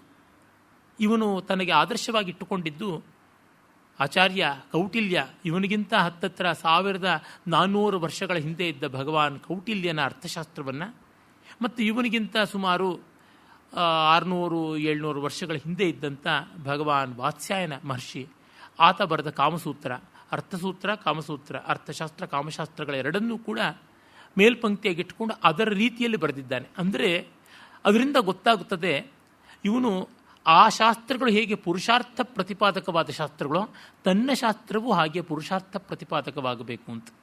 ಮತ್ತು ಇವನ ಒಂದು ದೊಡ್ಡ ಕೊಡುಗೆ ಸಾಹಿತ್ಯವನ್ನು ಒಂದು ಮಹಾವಿದ್ಯೆ, ಒಂದು ಮುಖ್ಯವಾದ ವಿದ್ಯೆ ಅಂತ ಪ್ರತಿಪಾದನೆ ಮಾಡ್ತಾನೆ. ಅದಕ್ಕೆ ಮುನ್ನ ಯಾರೂ ಕೂಡ ಅಷ್ಟು ಕಂಠೋಕ್ತವಾಗಿ ಪ್ರತಿಪಾದನೆ ಮಾಡಿರಲಿಲ್ಲ. ನಮ್ಮಲ್ಲಿ ಮಡಿವಂತರು ತುಂಬ ಹೆಚ್ಚು, ಎಲ್ಲ ಕಾಲದಲ್ಲೂ ಇದ್ದಾರೆ, ಇಂದೂ ಕೂಡ ಇದ್ದಾರೆ. ಇದುವರೆಗೆ ನೋಡಿ ಶೃಂಗೇರಿಯಲ್ಲಿ ಅಲಂಕಾರ ಶಾಸ್ತ್ರದ ವಾಕ್ಯಾರ್ಥ ನಡೆದಿಲ್ಲ, ಇನ್ನು ಮುಂದೆಯೂ ನಡೆಯೋಲ್ಲ. ಅದು ಶಾಸ್ತ್ರವೇ ಅಲ್ಲ ಅಂತ ಅನ್ನುವ ಭಾವ. ಆ ರೀತಿಯಾಗಿ ತುಂಬ ಮಡಿವಂತರಾದವರು ಇವತ್ತಿಗೂ ಇದ್ದಾರೆ. ಇವತ್ತಿಗೂ ಪಾಠಶಾಲೆಗಳಲ್ಲಿ ಅವರ ಶಾಸ್ತ್ರಗಳಿಗೆ ಯಾರೂ ಮೂಸು ನೋಡೋಕ್ಕಿಲ್ಲದೆ ಇದ್ದರೂ ಕೂಡ ಅಯ್ಯೋ ಅಲಂಕಾರ ಶಾಸ್ತ್ರವ, ಅಯ್ಯೋ ಸಾಹಿತ್ಯವ ಅಂತ ಮೂಲೆ ಗುಂಪು ಮಾಡುವಂಥವರು ಆಗಿದ್ದಾರೆ. ದೊಡ್ಡ ದೊಡ್ಡ ವಿದ್ವಾಂಸರೇ ಇದ್ದಾರೆ. ಎಲ್ಲಿವರೆಗೆ ಅಂದರೆ ನನ್ನ ಪೂಜ್ಯ ಗುರುಗಳಾದ ರಂಗನಾಥ್ ಶರ್ಮರಿಗೆ ಪ್ರಿಶಿಷ್ಯರಾದಂಥ ಎಸ್.ಟಿ. ನಾಗರಾಜ್ ಅವರೇನೆ ಅಪಸ್ವರದ ಮಾತನ್ನು ಆಡಿದ್ರು ಅಲಂಕಾರ ಶಾಸ್ತ್ರದ ಬಗ್ಗೆ. ನಾನು ಅವರ ಗುರುಗಳಿಗೆ ಕಂಪ್ಲೇಂಟ್ ಕೊಟ್ಟೆ. ರಂಗನಾಥ್ ಶರ್ಮರು ಸ್ಪಷ್ಟವಾಗಿ ಹೇಳಿದ್ರು, ಆ ಅನಧಿಕಾರಿಗಳ ಕೈಗೆ ಈ ವಿದ್ಯೆ ಹೋಗ್ಬಿಟ್ಟು ಅದಕ್ಕೆ ಹೀನದಶೆ ಬಂತೆ ಹೊರತುನವೇ ಅದು ಮಹಾಶಾಸ್ತ್ರ ಅಂತಂದರು. ಆದರೆ ಗುರುಗಳಿಗಿದ್ದ ಔದಾರ್ಯ ಶಿಷ್ಯರಿಗಿಲ್ಲ. ವೇದ ಓದ್ದವರು, ವೇದಾಂತ ಓದ್ದವರು, ಯೋಗ ಮಾಡಿದವರು, ವ್ಯಾಕರಣದಲ್ಲಿ ಕೊನೆ ಮಾತು ಅಂತ ಹೇಳ್ಬಹುದಾದ ಪಾಂಡಿತ್ಯ ಪಡೆದವರು, ವ್ಯಕ್ತಿಶಃ ತುಂಬ ಒಳ್ಳೆಯವರು. ಆಗ್ರಹ ಇನ್ನೇನೂ ಅಲ್ಲ. ಆಗ್ರಹಕ್ಕೆ ಕಾರಣ ಅಜ್ಞಾನ, ಇನ್ನೊಂದು ಕಡೆ ಅಹಂಕಾರ. ಇದು ಈ ಕಾಲದಲ್ಲಿ 21ನೇ ಶತಮಾನದಲ್ಲಿ ಇದೆ. ಒಳ್ಳೆಯವರಲ್ಲಿ ಒಳ್ಳೆಯವರಿಗೇನೆ ಇದೆ ಅಂದರೆ ನಾನು ಹೆಸರು ಹೇಳಿ ಯಾಕೆ ಹೇಳ್ತಿದ್ದೀನಿ ಅಂದರೆ ವಾಸ್ತವ ಗೊತ್ತಾಗಲಿ ಜನಕ್ಕೆ ಅಂತ. ಈ ರೀತಿಯಾದದ್ದು ತುಂಬ ಉಂಟು. ಅವರು ಇನ್ನೊಬ್ಬರು ಸಹಾಧ್ಯಾಯದ ಮಹಾಬಲೇಶ್ವರ ಭಟ್ರಿಗೂ ಹಾಗೇನೆ ಉಂಟು. ಇದು ಅತ್ಯುತ್ತಮವಾದಂಥ ವ್ಯಾಕರಣ ಅಲಂಕಾರ ಶಾಸ್ತ್ರಗಳನ್ನು ಓದಿದ ವಿದ್ವಾಂಸರಲ್ಲಿಯೇ ಹೀಗಿದೆ. ಅಂದರೆ ಸಾಹಿತ್ಯ ಯಾವ ಜೀವ ಸಂಸ್ಕಾರ ಕೊಡಬೇಕು ಅದು ಅವರು ಕೊಟ್ಟಿಲ್ಲ. ಕೊಟ್ಟಿದ್ರೆ ಆಗ್ತಾ ಇತ್ತು. ರಘುವಂಶನ ಕೊಂಡಾಡ್ತಾರೆ, ಕಾಳಿದಾಸನ ಮೆಚ್ಚುತ್ತಾರೆ, ಎಲ್ಲ ಮಾಡ್ತಾರೆ. ಆದರೂ ಇದಕ್ಕೆ ಎಡಗೈ ಅಡ್ಡಪಂಕ್ತಿನೇ ಹಾಕ್ತಕ್ಕಂಥದ್ದು. ಇನ್ನು ಮಾಧ್ವ ವಿದ್ವದ್ ವಲಯದಲ್ಲಂತೂ ಹೇಳದೇ ಬೇಕಾಗಿಲ್ಲ. ಅವರಿಗೆ ತರ್ಕ ವೇದಾಂತ ಅದು ಎರಡು ಇದ್ಬಿಟ್ರೆ ಸಾಕು, ಇನ್ನು ಮಿಕ್ಕ ಪ್ರಪಂಚ ಎಲ್ಲ ಮುಳುಗೋದ್ರೂ ಪರವಾಗಿಲ್ಲ ಅಂತ. ಅಂದರೆ ಇವತ್ತಿನ ವಿದ್ಯಾ ಪ್ರದೇಶದಲ್ಲಿಯೂ ಕೂಡ ಈ ರೀತಿಯಾದ ಸ್ಥಿತಿ ಉಂಟು. ಅದಕ್ಕೆ ತಕ್ಕಂತೆ ಸಾಹಿತ್ಯ ಇತ್ಯಾದಿ ಅಲಂಕಾರ ಶಾಸ್ತ್ರವನ್ನು ಪ್ರತಿಪಾದನೆ ಮಾಡುವವರು ಕೂಡ ಏನೂ ಗೊತ್ತಿಲ್ಲದಿದ್ದರೆ ಕೊನೆಗಿಲ್ಲಿಗೆ ಆವೂ ತಿನ್ನಕ್ಬೋತೆ ಐವಾರಿ ಕಿಚ್ಚೈ ಅಂತ ಒಂದು ಗಾದೆ ಇದೆ ತೆಲುಗಿನಲ್ಲಿ.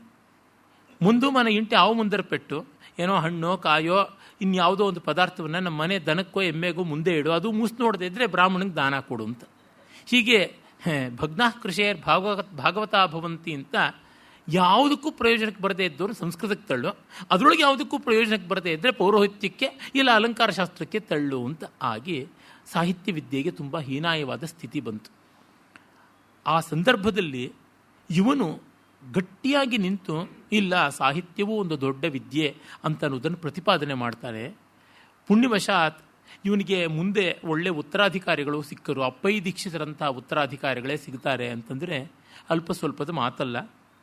ಇರಲಿ, ಈ ಕೃತಿಯ ವಿಸ್ತಾರವನ್ನು ಹೇಳ್ತಾ ಬರ್ತಿದ್ದಂತೆ ಮಧ್ಯ ಮಧ್ಯದಲ್ಲಿ ನಾನು ಅವುಗಳನ್ನು ಕುರಿತು ಪರಾಮರ್ಶಿಸ್ತೀನಿ. ಆಮೇಲೆ ಇನ್ನು ಎಷ್ಟೋ ಸಂಸ್ಕೃತ ಗ್ರಂಥಗಳಲ್ಲಿ ಸಿಗದ ಚಿಟ್ಟೆ ಕಥೆಗಳು, ಉಲ್ಲೇಖಗಳು, ಯಾವ್ಯಾವುದೋ ಸ್ವಾರಸ್ಯಗಳು ಎಲ್ಲ ಸಿಗುತ್ತದೆ. ಕೆಲವೊಮ್ಮೆ ಇವನು ಕೆಲವು ತೊಡಕುಗಳನ್ನು ಮಾಡಿಟ್ಬಿಡ್ತಾನೆ. ಅದು ಇವತ್ತಿಗೂ ಬಗೆಹರಿಸಲಾಗದ ಕಗ್ಗಂಟು. ಏಕೋಪಿ ಜೀಯತೆ ಅಂತಹ ಕಾಳಿದಾಸ ತರೀಕಿ ಮುಂದ. ಒಬ್ಬನೇ ಕಾಳಿದಾಸ ಸಾಕು, ಮೂರು ಜನ ಕಾಳಿದಾಸರಿದ್ದಾರಲ್ಲ ಏನು ಗತಿಯಿಂದ. ಇವತ್ತಿಗೂ ವಿದ್ವಾಂಸರು ತಲೆ ಚೆಚ್ಕೋತಾರೆ. ರಘುವಂಶ ಬರೆದವನೊಬ್ಬನೇನಾ ಬೇರೆನಾ, ಕುಮಾರ ಸಂಭವ ಬರೆದವನು ಬೇರೆನಾ, ಮಾಲವಿಕ ಅಗ್ನಿಮಿತ್ರ ಬರೆದವನು ಬೇರೆನಾ, ಋತುಸಂಹಾರ ಬರೆದವನು ಬೇರೆನಾ ಅಂತ. ಅದಕ್ಕೆ ಬೇರೆ ರೀತಿಯ ಅರ್ಥ ಮಾಡಬಹುದು. ಅರೆ ಇವನದು ಕನ್ಫ್ಯೂಷನ್ನು. ಕೆಲವು ಕಡೆ ಇವನು ಹೇಳಿದ್ದಿಂದ ನಿರ್ಣಾಯಕತ್ವ ಬಂದಿರುವುದೇ. ಭಾಸನಾಟಕ ಚಕ್ರೇಪಿ ಛೇಕೆ ಕ್ಷಿಪ್ತೆ ಪರೀಕ್ಷಿತು ಸ್ವಪ್ನವಾಸವ ದತ್ತಸ್ಯ ದಾಹಕೋನ್ಭೂನ್ ನ ಪಾವಕಃ ಅಂದ. ಭಾಸನ ನಾಟಕ ಚಕ್ರಗಳಲ್ಲಿ ಎಲ್ಲ ನಾಟಕಗಳ ಗುಣಪರೀಕ್ಷೆ ಮಾಡಬೇಕು ಅಂತ ಬೆಂಕಿಗೆ ಹಾಕಿದಾಗ ಬೆಂಕಿಯೂ ಸುಡದೇ ಇದ್ದದ್ದು ಸ್ವಪ್ನವಾಸವ ದತ್ತ ಅಂತ. ಅಲ್ಲಿಯ ನಾಟಕದಲ್ಲಿ ವಾಸವದತ್ತೆ ಪ್ರಮಾದಕ್ಕೆ ಗುರಿಯಾದಳು ಅಂತ ಒಂದು ಪುಕಾರ ಹಬ್ಬುತ್ತೆ. ಆದರೆ ಅವಳು ಅಗ್ನಿಗೆ ಬಿದ್ದಿರೋಲ್ಲ, ಬಚಾವಾಗಿ ಕೊನೆಗೆ ಬರ್ತಾಳೆ. ಅದರ ಸೂಚನೆಯೂ ಉಂಟು. ಸ್ವಪ್ನವಾಸವ ದತ್ತಸ್ಯ ದಾಹಕೋಭೂನ್ ಅಪಾವಕ ಅನ್ನುವಲ್ಲಿ ವಾಸವದತ್ತೆ ಬೆಂಕಿಗೆ ಬಿದ್ದ ಪ್ರಮಾದ ಸುದ್ದಿ ಬಂದರೂ ಅದು ಸುದ್ದಿ ಸುಳ್ಳಾಯಿತು, ಅವಳು ಉಳಿದಳು ಅಂತ. ಹಾಗೆ ಸ್ವಪ್ನವಾಸವದತ್ತ ಅಷ್ಟು ಶ್ರೇಷ್ಠವಾದದ್ದು ಅನ್ನುವ ದೃಷ್ಟಿ ಕೂಡ ಉಂಟು. ಇದರಿಂದ ಭಾಸ ಸ್ವಪ್ನವಾಸವದತ್ತ ರೂಪಕ ಬರೆದಿದ್ದಾನೆ, ಮತ್ತು ಅವನು ಇನ್ನೂ ಅನೇಕ ರೂಪಕಗಳನ್ನು ಬರೆದಿದ್ದ ಅಂತನ್ನುವ ಒಂದು ನಿಶ್ಚಯ ಬಂತು. ಅದು ಯಾಕೆ ನಮ್ಮ ಇಮ್ಮಡಿ ಪುಲಿಕೇಶಿಯ ಸೊಸೆ ವಿಜಯಾಂಬಿಕೆ, ವಿಜಯಾದೇವಿ ಅಥವಾ ವಿದ್ಯಾ ಅಂತ ಅವಳನ್ನು ಕರೀತಾರೆ, ಆ ಮಹಾವಿದುಷಿ ಮಹಾಕವಯಿತ್ರಿ ಆಗಿದ್ದಳು, ವೈದರ್ಭ ಶೈಲಿಯಲ್ಲಿ ಕಾಳಿದಾಸನ ಸಮಾನ ಅವಳು ಅಂತನ್ನುವ ಒಂದು ಮಹತ್ವವನ್ನು ಇವನು ಸಾರದೇ ಇದ್ದಿದ್ರೆ ನಮಗೆ ಗೊತ್ತಾಗ್ತಾ ಇರಲಿಲ್ಲ. ಸರಸ್ವತಿ ಕರ್ನಾಟಿ ವಿಜಯಾಂಕ ಜಯತ್ಯಸು ಯಾ ವೈದರ್ಭಗಿರಾಮ್ ವಾಸ ಕಾಳಿದಾಸಾದ ನಂತರಂ ಅಂತ. ಇನ್ನೇನು ಸ್ತ್ರೀಯರು ಕವಿಯತ್ರಿಯರಾಗಿ ವಿದುಷಿಯರಾಗಿ ಎಷ್ಟು ಪ್ರಸಿದ್ಧರಾಗಿದ್ದಾರೆ ಅಂತ ಸುಭದ್ರ ಇರ್ಬೋದು, ಫಲ್ಗುಹಸ್ತಿನಿ ಇರ್ಬೋದು, ಮತ್ತು ಅವನು ತನ್ನ ಪತ್ನಿ ಅವಂತಿ ಸುಂದರಿ, ಶೀಲಾ, ವಿದ್ಯಾ, ಮಾರುಲ, ಮೋರಿಕಾ, ಈ ಥರ ಎಷ್ಟೋ ಜನ ಕವಿಯತ್ರಿಯರು ದೊಡ್ಡವರು ಅಂತ ಹೇಳ್ತಾನೆ ತನ್ನ ಕೃತಿನಲ್ಲಿ. ಸ್ತ್ರೀಯೋಪಿ ಕವಿ ಭವೇಯೋ, ಹೆಂಗಸರು ಕೂಡ ಕವಿಗಳಾಗ್ತಾರೆ, ಅದಕ್ಕೇನು ಲಿಂಗಭೇದ ಇಲ್ಲ ಅಂತನೋ ಮಾತನ್ನು ಹೇಳ್ದ. ಇದನ್ನು ನೋಡಿ ಹೇಳೋ ಹೊತ್ತಿಗೆ ಹೆಪೇಷಿಯಾ ಅಂತ ಅವ್ರನ್ನೆಲ್ಲರನ್ನೂ ಕೊಂದು ತಿಂದು ಸುಟ್ಟು ಬೂದಿ ಮಾಡಿ ಆಪೋಷಣ ತಗೊಂಡು ಕ್ರಿಶ್ಚಿಯಾನಿಟಿ ರೋರೋದಿಸ್ತಾ ಇದ್ದ ಕಾಲ ಪಾಶ್ಚಾತ್ಯ ಪ್ರಪಂಚದಲ್ಲಿ. ಇವನು ಇತ್ತ ಕಡೆ ಹೇಳ್ತಾ ಇದ್ದಾನೆ, ಆ ಮೆಡಿವಲ್ ಡಾರ್ಕ್ ಏಜಸ್ ಅಂತ ಯುರೋಪ್ನಲ್ಲಿ ಹೇಳೋ ಕಾಲಕ್ಕೆ ರಾಜಶೇಖರ ಹೆಣ್ಣು ಗಂಡು ಭೇದ ಇಲ್ಲದೆ ಸ್ತ್ರೀ ಪುಮಿತ್ಯ ಅನಾಸ್ತೇಶ ಅಂತ ಕಾಳಿದಾಸ ಹೇಳಿದನೆಲ್ಲ ಮಾತು. ಹಾಗೆ ಕವಿಗಳಾಗ್ತಾರೆ, ವಿದ್ವಾಂಸರಾಗ್ತಾರೆ, ವಿದುಷಿಯರಾಗ್ತಾರೆ ಅಂತ ನಾವು ಮಾತನ್ನು ಹೇಳ್ತಾನೆ. ಇಂಥದ್ದೆಷ್ಟೋ ಇಲ್ಲಿ ನಾವು ಕಾಣ್ತಾ ಬರ್ತೀವಿ. ಅವನು ಹೇಳ್ತಾನೆ ಒಬ್ಬೊಬ್ಬ ರಾಜರ ಫ್ಯಾನ್ಸಿ ಯಾವ ಥರ ಇತ್ತು ಅಂತ, ಅದನ್ನೂ ಹೇಳ್ತಾನೆ. ಕೇಭುವನ್ ನಾಡ್ಯರಾಜಸ್ಯ ಕಾಲೇ ಪ್ರಾಕೃತ ಭಾಷಿಣ ಕಾಲೇ ಶ್ರೀ ಸಾಹಸಾಂಕಸ್ಯ ಸರ್ವೇ ಸಂಸ್ಕೃತ ಭಾಷಿಣ ಅಂತಾನೆ. ಆಢ್ಯರಾಜ ಅಂದರೆ ಶಾತವಾಹನ, ಅವನ ಕಾಲದಲ್ಲಿ ಎಲ್ಲರೂ ಪ್ರಾಕೃತ ತಿಳಿದವರಾಗಿದ್ದರು. ಸಾಹಸಾಂಕ ವಿಕ್ರಮಾದಿತ್ಯನ ಕಾಲದಲ್ಲಿ ಎಲ್ಲರಿಗೂ ಸಂಸ್ಕೃತ ಬಂದಿತ್ತು ಅಂತ. ಈ ಥರದ್ದು ಎಷ್ಟೆಷ್ಟೋ ಸ್ವಾರಸ್ಯಗಳನ್ನು ಹೇಳ್ತಾ ಹೋಗ್ತಾನೆ. ದೊಡ್ಡ ದೊಡ್ಡ ಮಹಾರಾಜರು ಕೂಡ ಚಂದ್ರಗುಪ್ತ, ವಿಕ್ರಮಾದಿತ್ಯ ಮೊದಲಾದವರು ಉಜ್ಜಯಿನಿಯಲ್ಲಿ ವಿದ್ವತ್ ಪರೀಕ್ಷೆ ಮಾಡಿಸ್ಕೋತಾ ಇದ್ರು. ತಮ್ಮ ಕಾವ್ಯ ರಚನೆಯನ್ನು ವಿದ್ವಾಂಸರ ಮುಂದೆ ನಿವೇದನೆ ಮಾಡಿ ಸರ್ಟಿಫಿಕೇಟ್ ತಗೋತಾ ಇದ್ರು ಅಂತ. ಅವರು ಬ್ಯಾಕ್ ಎಂಟ್ರಿನಲ್ಲಿ ಬರ್ತಾ ಇರಲಿಲ್ಲ, ಬ್ಯಾಕ್ ಡೋರ್ ಎಂಟ್ರಿ ಅಲ್ಲ, ಪ್ರಾಮಾಣಿಕವಾಗಿ ತಮ್ಮ ಕಾವ್ಯವನ್ನು ವಿದ್ವಜ್ಜನರ ಮುಂದೆ ಸಾರ್ವಜನಿಕವಾಗಿಟ್ಟು ಪರಿಷತ್ತುಗಳಲ್ಲಿ ಸಭೆಗಳಲ್ಲಿ ತೇರ್ಗಡೆ ಆಗ್ತಾ ಇದ್ರು ಅನ್ನೋ ಮಾತನ್ನೆಲ್ಲ ಹೇಳ್ತಾನೆ. ಇದು ನೋಡಿದ್ರೆ ಪ್ರಾಚೀನ ಭಾರತದಲ್ಲಿ producing literature was such A serious business ಅಂತ ಗೊತ್ತಾಗುತ್ತದೆ. ನಮ್ಮಲ್ಲೀಗ ಪುಸ್ತಕಂತ ಯಾರೂ ಬರೆದು ಬಿಡ್ತೀವಿ, ಯಾರಿಗೂ ಏನೋ ತೋರಿಸಿ ತಿದ್ದುಕೊಳ್ಳೋದಾಗಲಿ ಅಥವಾ ಅದು ಲೋಕಕ್ಕೆ ಹಾನಿ ಮಾಡುತ್ತದೆಯಾ ಮತ್ತೊಂದಾ ಅನ್ನುವ ವಿವೇಚನೆಯಾಗಲಿ ಇರೋದಿಲ್ಲ. ಫೇಸಿನ ಬುಕ್ ಉಂಟು, ಕುಟ್ಟಲು ಕಂಪ್ಯೂಟರ್ ಉಂಟು, ಏನು ಬೇಕಾದರೂ ಮಾಡು ಅಂತ. DVG ಬರೆದ್ರು ಅಚ್ಚಿನ ಮೊಳೆಯುಂಟು, ವೆಚ್ಚಕ್ಕೆ ಹೊನ್ನುಂಟು ಅಂತ. ಈಗ ಫೇಸ್ಬುಕ್ಗಳು ವಾಟ್ಸಪ್ಗಳು ಇರೋವಾಗ ಅವು ಬೇಕಾಗಿಲ್ಲ, ಕುಟ್ಟಿದ್ರೆ ಸಾಕು, 3 ಲೋಕಕ್ಕೂ ಹೊರಟೋಗುತ್ತೆ. ಅದು ಏನು ಒಳ್ಳೆಯದು ಕೆಟ್ಟದ್ದು ಮಾಡುತ್ತೆ ಎನ್ನುವ ಕಲ್ಪನೆ ಬೇಕಿಲ್ಲ. ಆದರೆ ಆಗ ಹಾಗೆಲ್ಲ ಇತ್ತು. ಒಂದು ಪರಿಷತ್ತಿನ ಮುಂದೆ ನಿವೇದಿಸಿ ಅದರಿಂದ ಒಪ್ಪಿಗೆ ಪಡೆಯಬೇಕಾಗಿತ್ತು. ಹೀಗೆಲ್ಲ ಇದ್ದದ್ದನ್ನು ಇಷ್ಟನ್ನೂ ತಿಳಿಸ್ತಾ ಬರ್ತಾನೆ. ಒಟ್ಟಿನಲ್ಲಿ ಇದು ಒಂದು ರೀತಿ ಒಂದು ವಿನೂತನವಾದ ರಸಲೋಕಕ್ಕೆ, ವಿದ್ವಲ್ಲೋಕಕ್ಕೆ ಹೋದಂಥ ಅನುಭವವನ್ನು ಕೊಡುತ್ತದೆ. ಅದು ಇನ್ಯಾವ ಸಂಸ್ಕೃತದ ಅಲಂಕಾರಶಾಸ್ತ್ರ ಗ್ರಂಥವೂ ಕೊಡಲ್ಲ. ಇದಕ್ಕಿಂತ 5-6 ಪಟ್ಟು ದೊಡ್ಡದಾಗಿರುವ ಭೋಜರಾಜನ ಶೃಂಗಾರ ಪ್ರಕಾಶವೂ ಕೊಡಲ್ಲ. ಅಂತಂದರೆ ಇದರ ಮಹತ್ವ ನಮಗೆ ಅರಿವಾಗುತ್ತದೆ. ಈಗ ಇಲ್ಲಿಯ ವಿಷಯಗಳನ್ನು ನಾವು ಕ್ರಮಪ್ರಾಪ್ತವಾಗಿ ನೋಡೋಣ. ಇವನು ತುಂಬ ಪ್ರೌಢವಾದ ಆಲ್ ಟೈಮ್ ಯೂನಿವರ್ಸಲ್ ವ್ಯಾಲ್ಯೂಸ್ ಅಂತ ಹೇಳುವ ರಸ, ಧ್ವನಿ, ಔಚಿತ್ಯ, ಗುಣ ಇವುಗಳನ್ನು ಪರಾಮರ್ಶಿಸುವುದೇ ಇಲ್ಲ. ಅವನ್ನೆಲ್ಲ ಒಪ್ಪಿರುವಂತೆ ನಮಗೆ ಗೊತ್ತಾಗುತ್ತದೆ. ಪ್ರಾಯಶಃ ಮುಂದಿನ ಭಾಗಗಳು ಉಳಿದಿದ್ದರೆ ಅವುಗಳ ಬಗೆಗೆ ಇವನು ತನ್ನದಾದ ಬೆಳಕು ಚೆಲ್ತಾ ಇದ್ದ ಅಂತ ನಮಗೆ ಗೊತ್ತಾಗುತ್ತದೆ. ಇವನ ಅಭಿಪ್ರಾಯಗಳನ್ನು ಕೆಲವೊಂದು ವಿಷಯಗಳಲ್ಲಿ, ಪ್ರತಿಭೆ ವಿಷಯದಲ್ಲಿ ಇವನು ಹೇಳೋದನ್ನೆಲ್ಲ ಹಗಲುಟ್ಟಿದ್ದು ಇರಳುಟ್ಟಿದ್ದು ಯಾವುದೂ ಒಪ್ಪದೇ ಇದ್ದ ತಗಾದೆಯ ತಾರ್ಕಿಕ ಮಹಿಮ ಭಟ್ಟನಂಥವರು ಕೂಡ ಒಪ್ಪಿಕೊಂಡಿದ್ದಾರೆ. ಅದು ತುಂಬ ದೊಡ್ಡ ಸಂಗತಿ ಅಂತ ಹೇಳಬೇಕಾಗುತ್ತದೆ. ಕವಿಸಮಯ ಅಂತೂ ನಿದ್ರಿತವಾಗಿತ್ತು, ಇವನದನ್ನು ಉದ್ಬೋಧ ಮಾಡ್ದ ಅಂತ. ಮುಂದೆ ಬಂದ ಹೇಮಚಂದ್ರ ಪಂಕ್ತಿ ಪಂಕ್ತಿ ಇವನದನ್ನು ಎತ್ಕೊಂಡು ತನ್ನಲ್ಲಿ ಅಳವಡಿಸ್ಕೊಳ್ತಾನೆ. ಅವನು ಕಾವ್ಯ ಹೇಗೆ ಹುಟ್ಟಿತು, ಕಾವ್ಯೋತ್ಪತ್ತಿ, ಕಾವ್ಯಶಾಸ್ತ್ರೋತ್ಪತ್ತಿ ಅಂತ ಆರಂಭ ಮಾಡಿದವನು ಕೊನೆಗೆ ದೇಶ ಕಾಲಗಳಿಂದ ಮುಗಿಸ್ತಾನೆ. ಇಡೀ ಭಾರತ ಭೂಮಿಯ ವರ್ಣನೆಯನ್ನು ಕೂಡ ಮಾಡ್ತಾನೆ. ಈ ಬಗೆಯಲ್ಲಿ ನಾವು ನೋಡ್ತೀವಿ. ಎಷ್ಟೋ ಜನ ಪ್ರಸಿದ್ಧರ ಅಪ್ರಸಿದ್ಧರನ್ನು ಉಲ್ಲೇಖ ಮಾಡ್ತಾನೆ ಅನ್ನಲ್ಲ. ಅವಂತಿ ಸುಂದರಿ, ಆನಂದವರ್ಧನ, ಲೊಲ್ಲಟ, ಉದ್ಭಟ ಇಂಥವರಲ್ಲದೆ, ಭರತ ಅಲ್ಲದೆ ರುದ್ರಟ, ವಾಮನ, ದ್ರೌಹಿಣಿ, ಮಂಗಲ, ಶ್ಯಾಮದೇವ, ಸುರಾನಂದ, ಹೀಗೆ ಯಾರ್ಯಾರೋ ಗೊತ್ತಿಲ್ಲದೆ ಇರುವವರು, ಇವನ ಗ್ರಂಥದ ಮೂಲಕವೇ ಗೊತ್ತಾದಂಥವ್ರನ್ನ ಎಷ್ಟೋ ಜನನ್ನ ಇವನು ಉಲ್ಲೇಖವನ್ನು ಮಾಡ್ತಾನೆ. ಹೀಗೆ ಇವನ ಮಾತುಗಳಲ್ಲಿ ವಿಶಿಷ್ಟತೆ ಉಂಟು. ಈಗ ನಾವು ನೋಡೋಣ. ಮೂಲವನ್ನು ಇದನ್ನು ಒಟ್ಟೊಟ್ಟಿಗೆ ಹಿಡ್ಕೊಂಡು ಕೆ ಕೃಷ್ಣಮೂರ್ತಿಯವರ ಸಟಿಪ್ಪಣವಾದ ಅನುವಾದ ಎರಡನ್ನೂ ನಿಮ್ಮ ಮುಂದೆ ಇಟ್ಟುಕೊಂಡು ನಾನು ಹೇಳ್ತೀನಿ. ಯಾಕೆಂದರೆ ಕವಿಯ ಭಾಷೆಯ ಸೊಗಸು ಎಂಥದ್ದು ಅನ್ನುವುದನ್ನು ಕೇಳಿಸುವ ತವಕ ನನ್ನದಾಗಿದೆ. ಇವನೊಂದು ಒಳ್ಳೆ ಪುರಾಣದಂತೆ ಆರಂಭ ಮಾಡ್ತಾನೆ, ಬಹಳ ಸುಂದರವಾದ ರೀತಿಯಲ್ಲಿ. ಇದು ಬಹಳ ಕಷ್ಟ. ನಾವು ಈಚೆಗೆ ಪುರಾಣ ಪ್ರಜ್ಞೆಯ ಬಲ ಎಂಥದ್ದು ಅನ್ನೋದನ್ನು ಮರೆತ್ವಿ. To create myth is very very difficult.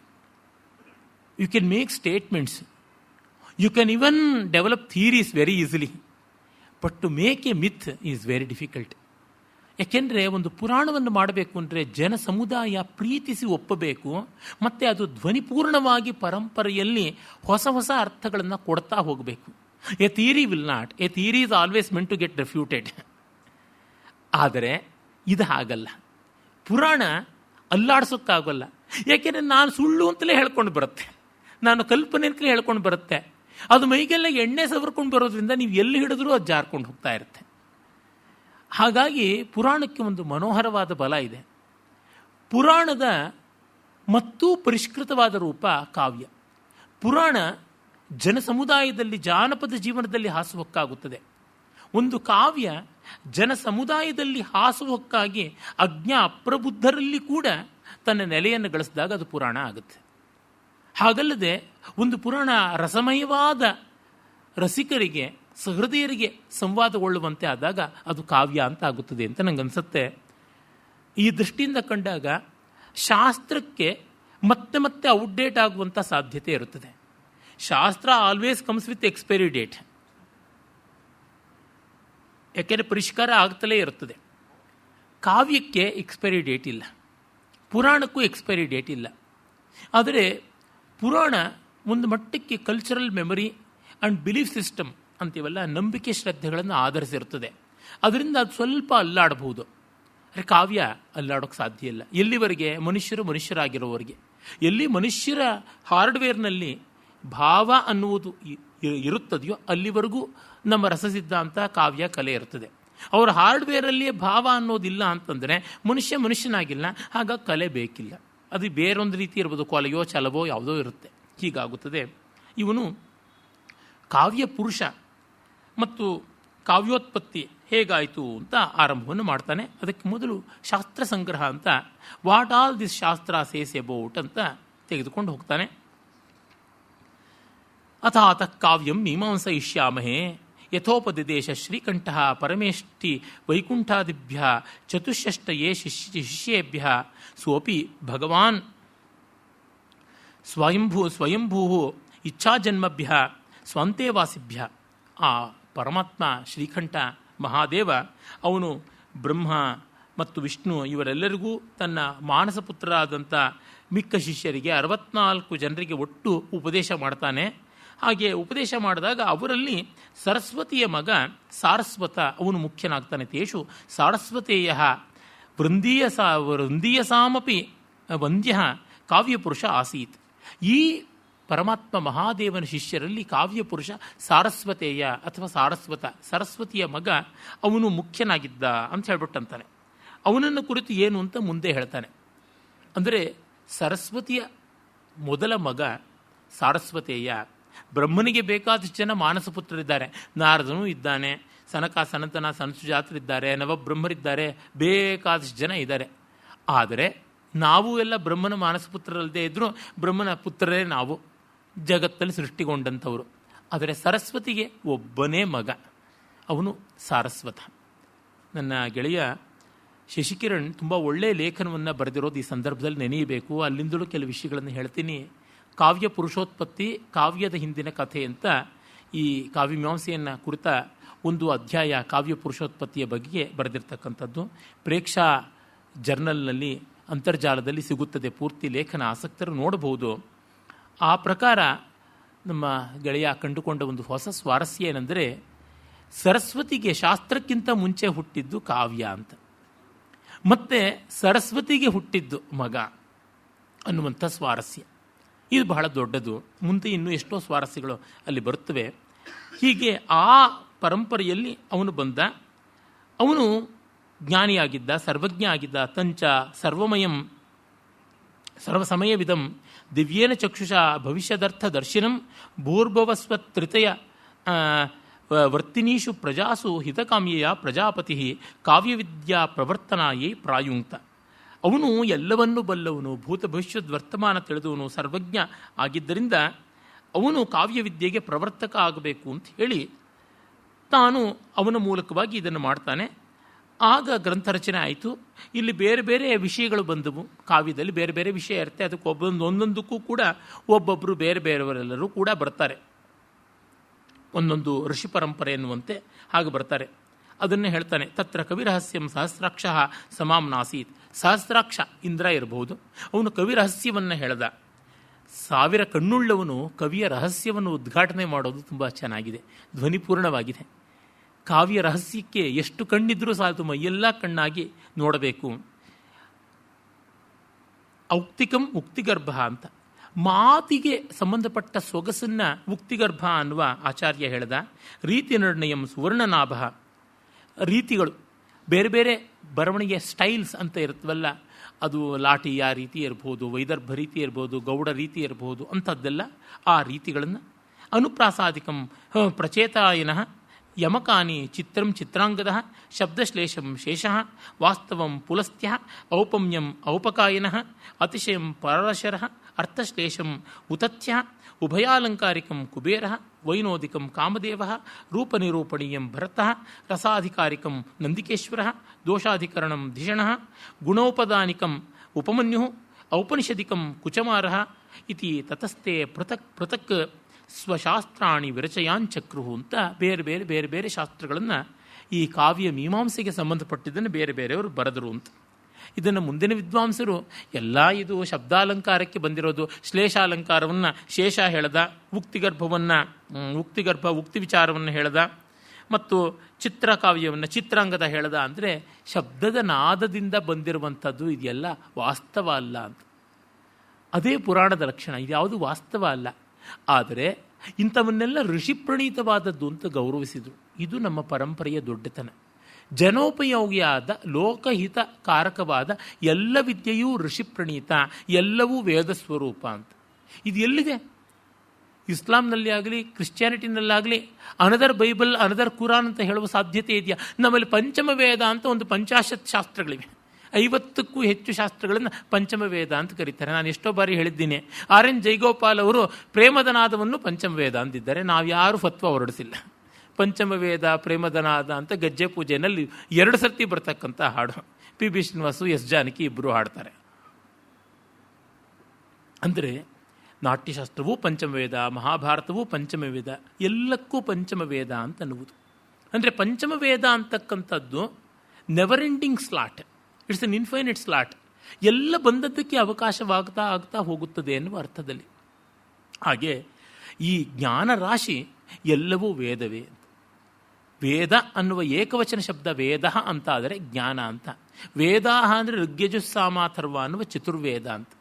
ಹೀಗೆ ಫೈನೇಟ್ ವೇದಕ್ಕೆ ವಚನ ಉಂಟು, ಇನ್ಫೈನೈಟ್ ವೇದಕ್ಕೆ ಏಕವಚನ.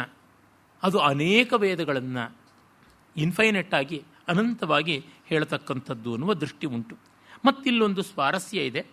ಅದೇನೆಂದರೆ ವಾಸ್ತವ, ಉಪಮ, ಅತಿಶಯ ಇತ್ಯಾದಿ ಕೆಲವನ್ನ ಅರ್ಥಶ್ಲೇಷ ಅಂತ ಈ ಥರ ಕೆಲವೊಂದು ವಿದ್ಯೆಗಳನ್ನು ಹೇಳಿದ್ದಾರೆ, ಅಲಂಕಾರ ವಿದ್ಯೆಗಳು. ಇದು ಮುಂದೆ ಅಲಂಕಾರಗಳನ್ನು ಹೇಗೆ ವಿಭಾಗ ಮಾಡಬೇಕು ಅನ್ನೋದಕ್ಕೆ ಕೂಡ ನಿರ್ವಚನ. ಇದನ್ನು ಪ್ರಾಯಶಃ ಇವನು ರುದ್ರಟನಿಂದ ತಗೊಂಡಿರಬೇಕು ಅನಿಸುತ್ತೆ. ಇದನ್ನು ಎಲ್ಲಿಯೂ ಯಾವುದೇ ಟಿಪ್ಪಣಿಕಾರರು ಹೇಳಿಲ್ವಾದ್ದರಿಂದ ನಾನು ಹೇಳ್ತಾ ಇದ್ದೀನಿ. ರುದ್ರಟ 8ನೇ ಶತಮಾನದಲ್ಲಿದ್ದ ಕಾಶ್ಮೀರದ ಅಲಂಕಾರಿಕ. ಅವನು ಅಲಂಕಾರಗಳನ್ನು ಹೇಗೆ ವಿಭಾಗ ಮಾಡಬಹುದು ಅಂತ ಒಂದು 5 ವಿಭಾಗ ಕೊಡ್ತಾನೆ.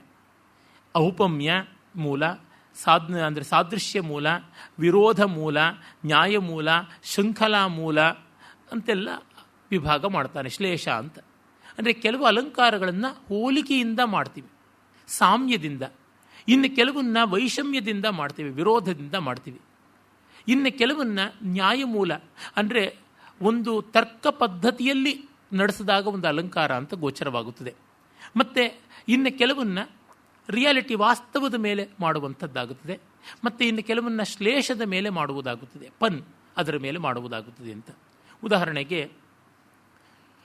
ಉಪಮಾಲಂಕಾರ ಹೋಲಿಕೆಯಿಂದ ಬಂದಿರುವುದು, ಅನುಮಾನಾಲಂಕಾರವೂ ಹೋಲಿಕೆಯಿಂದ ಬಂದಿತ್ತು. ಅಂದರೆ ಅಲ್ಲಿ ಒಬ್ಬ ಸುಂದರಿಯ ವರ್ಣನೆ ಮಾಡುವಾಗ ಇವಳ ಮುಖವನ್ನು ನೋಡಿ ಚಂದ್ರನೋ ಏನೋ ಅಂತ ಸಂದೇಹ ಬಂತು ಅಂತಂದರೆ ಆ ಚಂದ್ರನ ಹೋಲಿಕೆಯಲ್ಲಿದೆ ಅಂತ ಉಪಮಾಲಂಕಾರ ಗಮ್ಯ ಅಲ್ಲಿ ಹಾಗೆ ಉಂಟು. ಅದೇ ತರಹ ಭ್ರಾಂತಿಮದ ಅಲಂಕಾರ, ಅನುಮಾನದಲ್ಲಿ ಡೌಟ್, ಭ್ರಾಂತಿಯಲ್ಲಿ ಡೌಟೇ ಇಲ್ಲ, ಇದೇ ಅದು ಅಂತ ಅಂದುಕೊಂಡು ಬಿಟ್ಟಿದೆ, ಆಮೇಲೆ ಅದಲ್ಲ ಅಂತ ಗೊತ್ತಾಯಿತು ಅಂತ.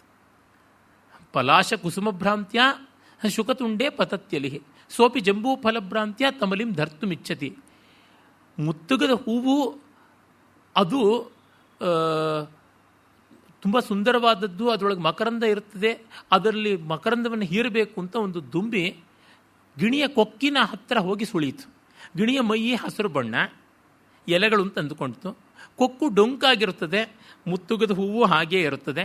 ಅದಕ್ಕಾಗಿ ಅದರ ಬಳಿಗೆ ಹೋಯಿತು. ಅದು ಹವಳದ ಬಣ್ಣದಲ್ಲಿರುತ್ತೆ, ಇದು ಕೊಕ್ಕು ಹವಳ ಬಣ್ಣದಲ್ಲಿ ಇರುತ್ತದೆ. ಆಮೇಲೆ ಗಿಣಿ ಇದನ್ನು ನೇರಳೆ ಹಣ್ಣು ಅಂತ ಭಾವಿಸಿಕೊಂಡು ಈ ದುಂಬಿಯನ್ನು ಅದನ್ನು ಹಿಡಿದು ನುಂಗಬೇಕು ಅಂತ ಅದು ನೋಡ್ತಾ ಇದೆ. ಎರಡೂ ಕಡೆ ಭ್ರಾಂತಿ. ಈ ರೀತಿಯಾಗಿ ಭ್ರಾಂತಿಯಲ್ಲಿ ಸಾದೃಶ್ಯ ಇದೆ ಆಳದಲ್ಲಿ.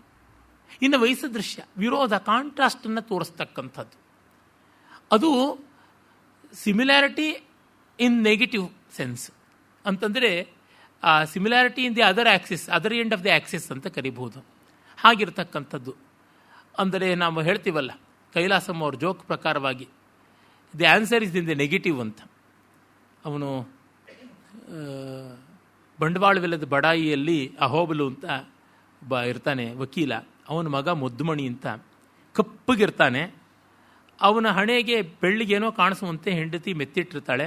ಇದೇನೇ ಇದು ಮಗುವಿಗೆ ಗಂಧ ಇಟ್ಟಿದ್ಯಾ ಅಂದರೆ ಇಲ್ಲ ಇಲ್ಲ ಗಂಧ ಅಲ್ರಿ, ಅದು ಸಾಧು ಇಟ್ಟಿರೋದು ಅಂತ. ಈಗ ಸಾಧು ಅಂದರೆ ಎಷ್ಟೋ ಜನ ಗೊತ್ತಾಗೋಲ್ಲ, ಕಪ್ಪಿಗಿರುವ ಚುಕ್ಕೆ.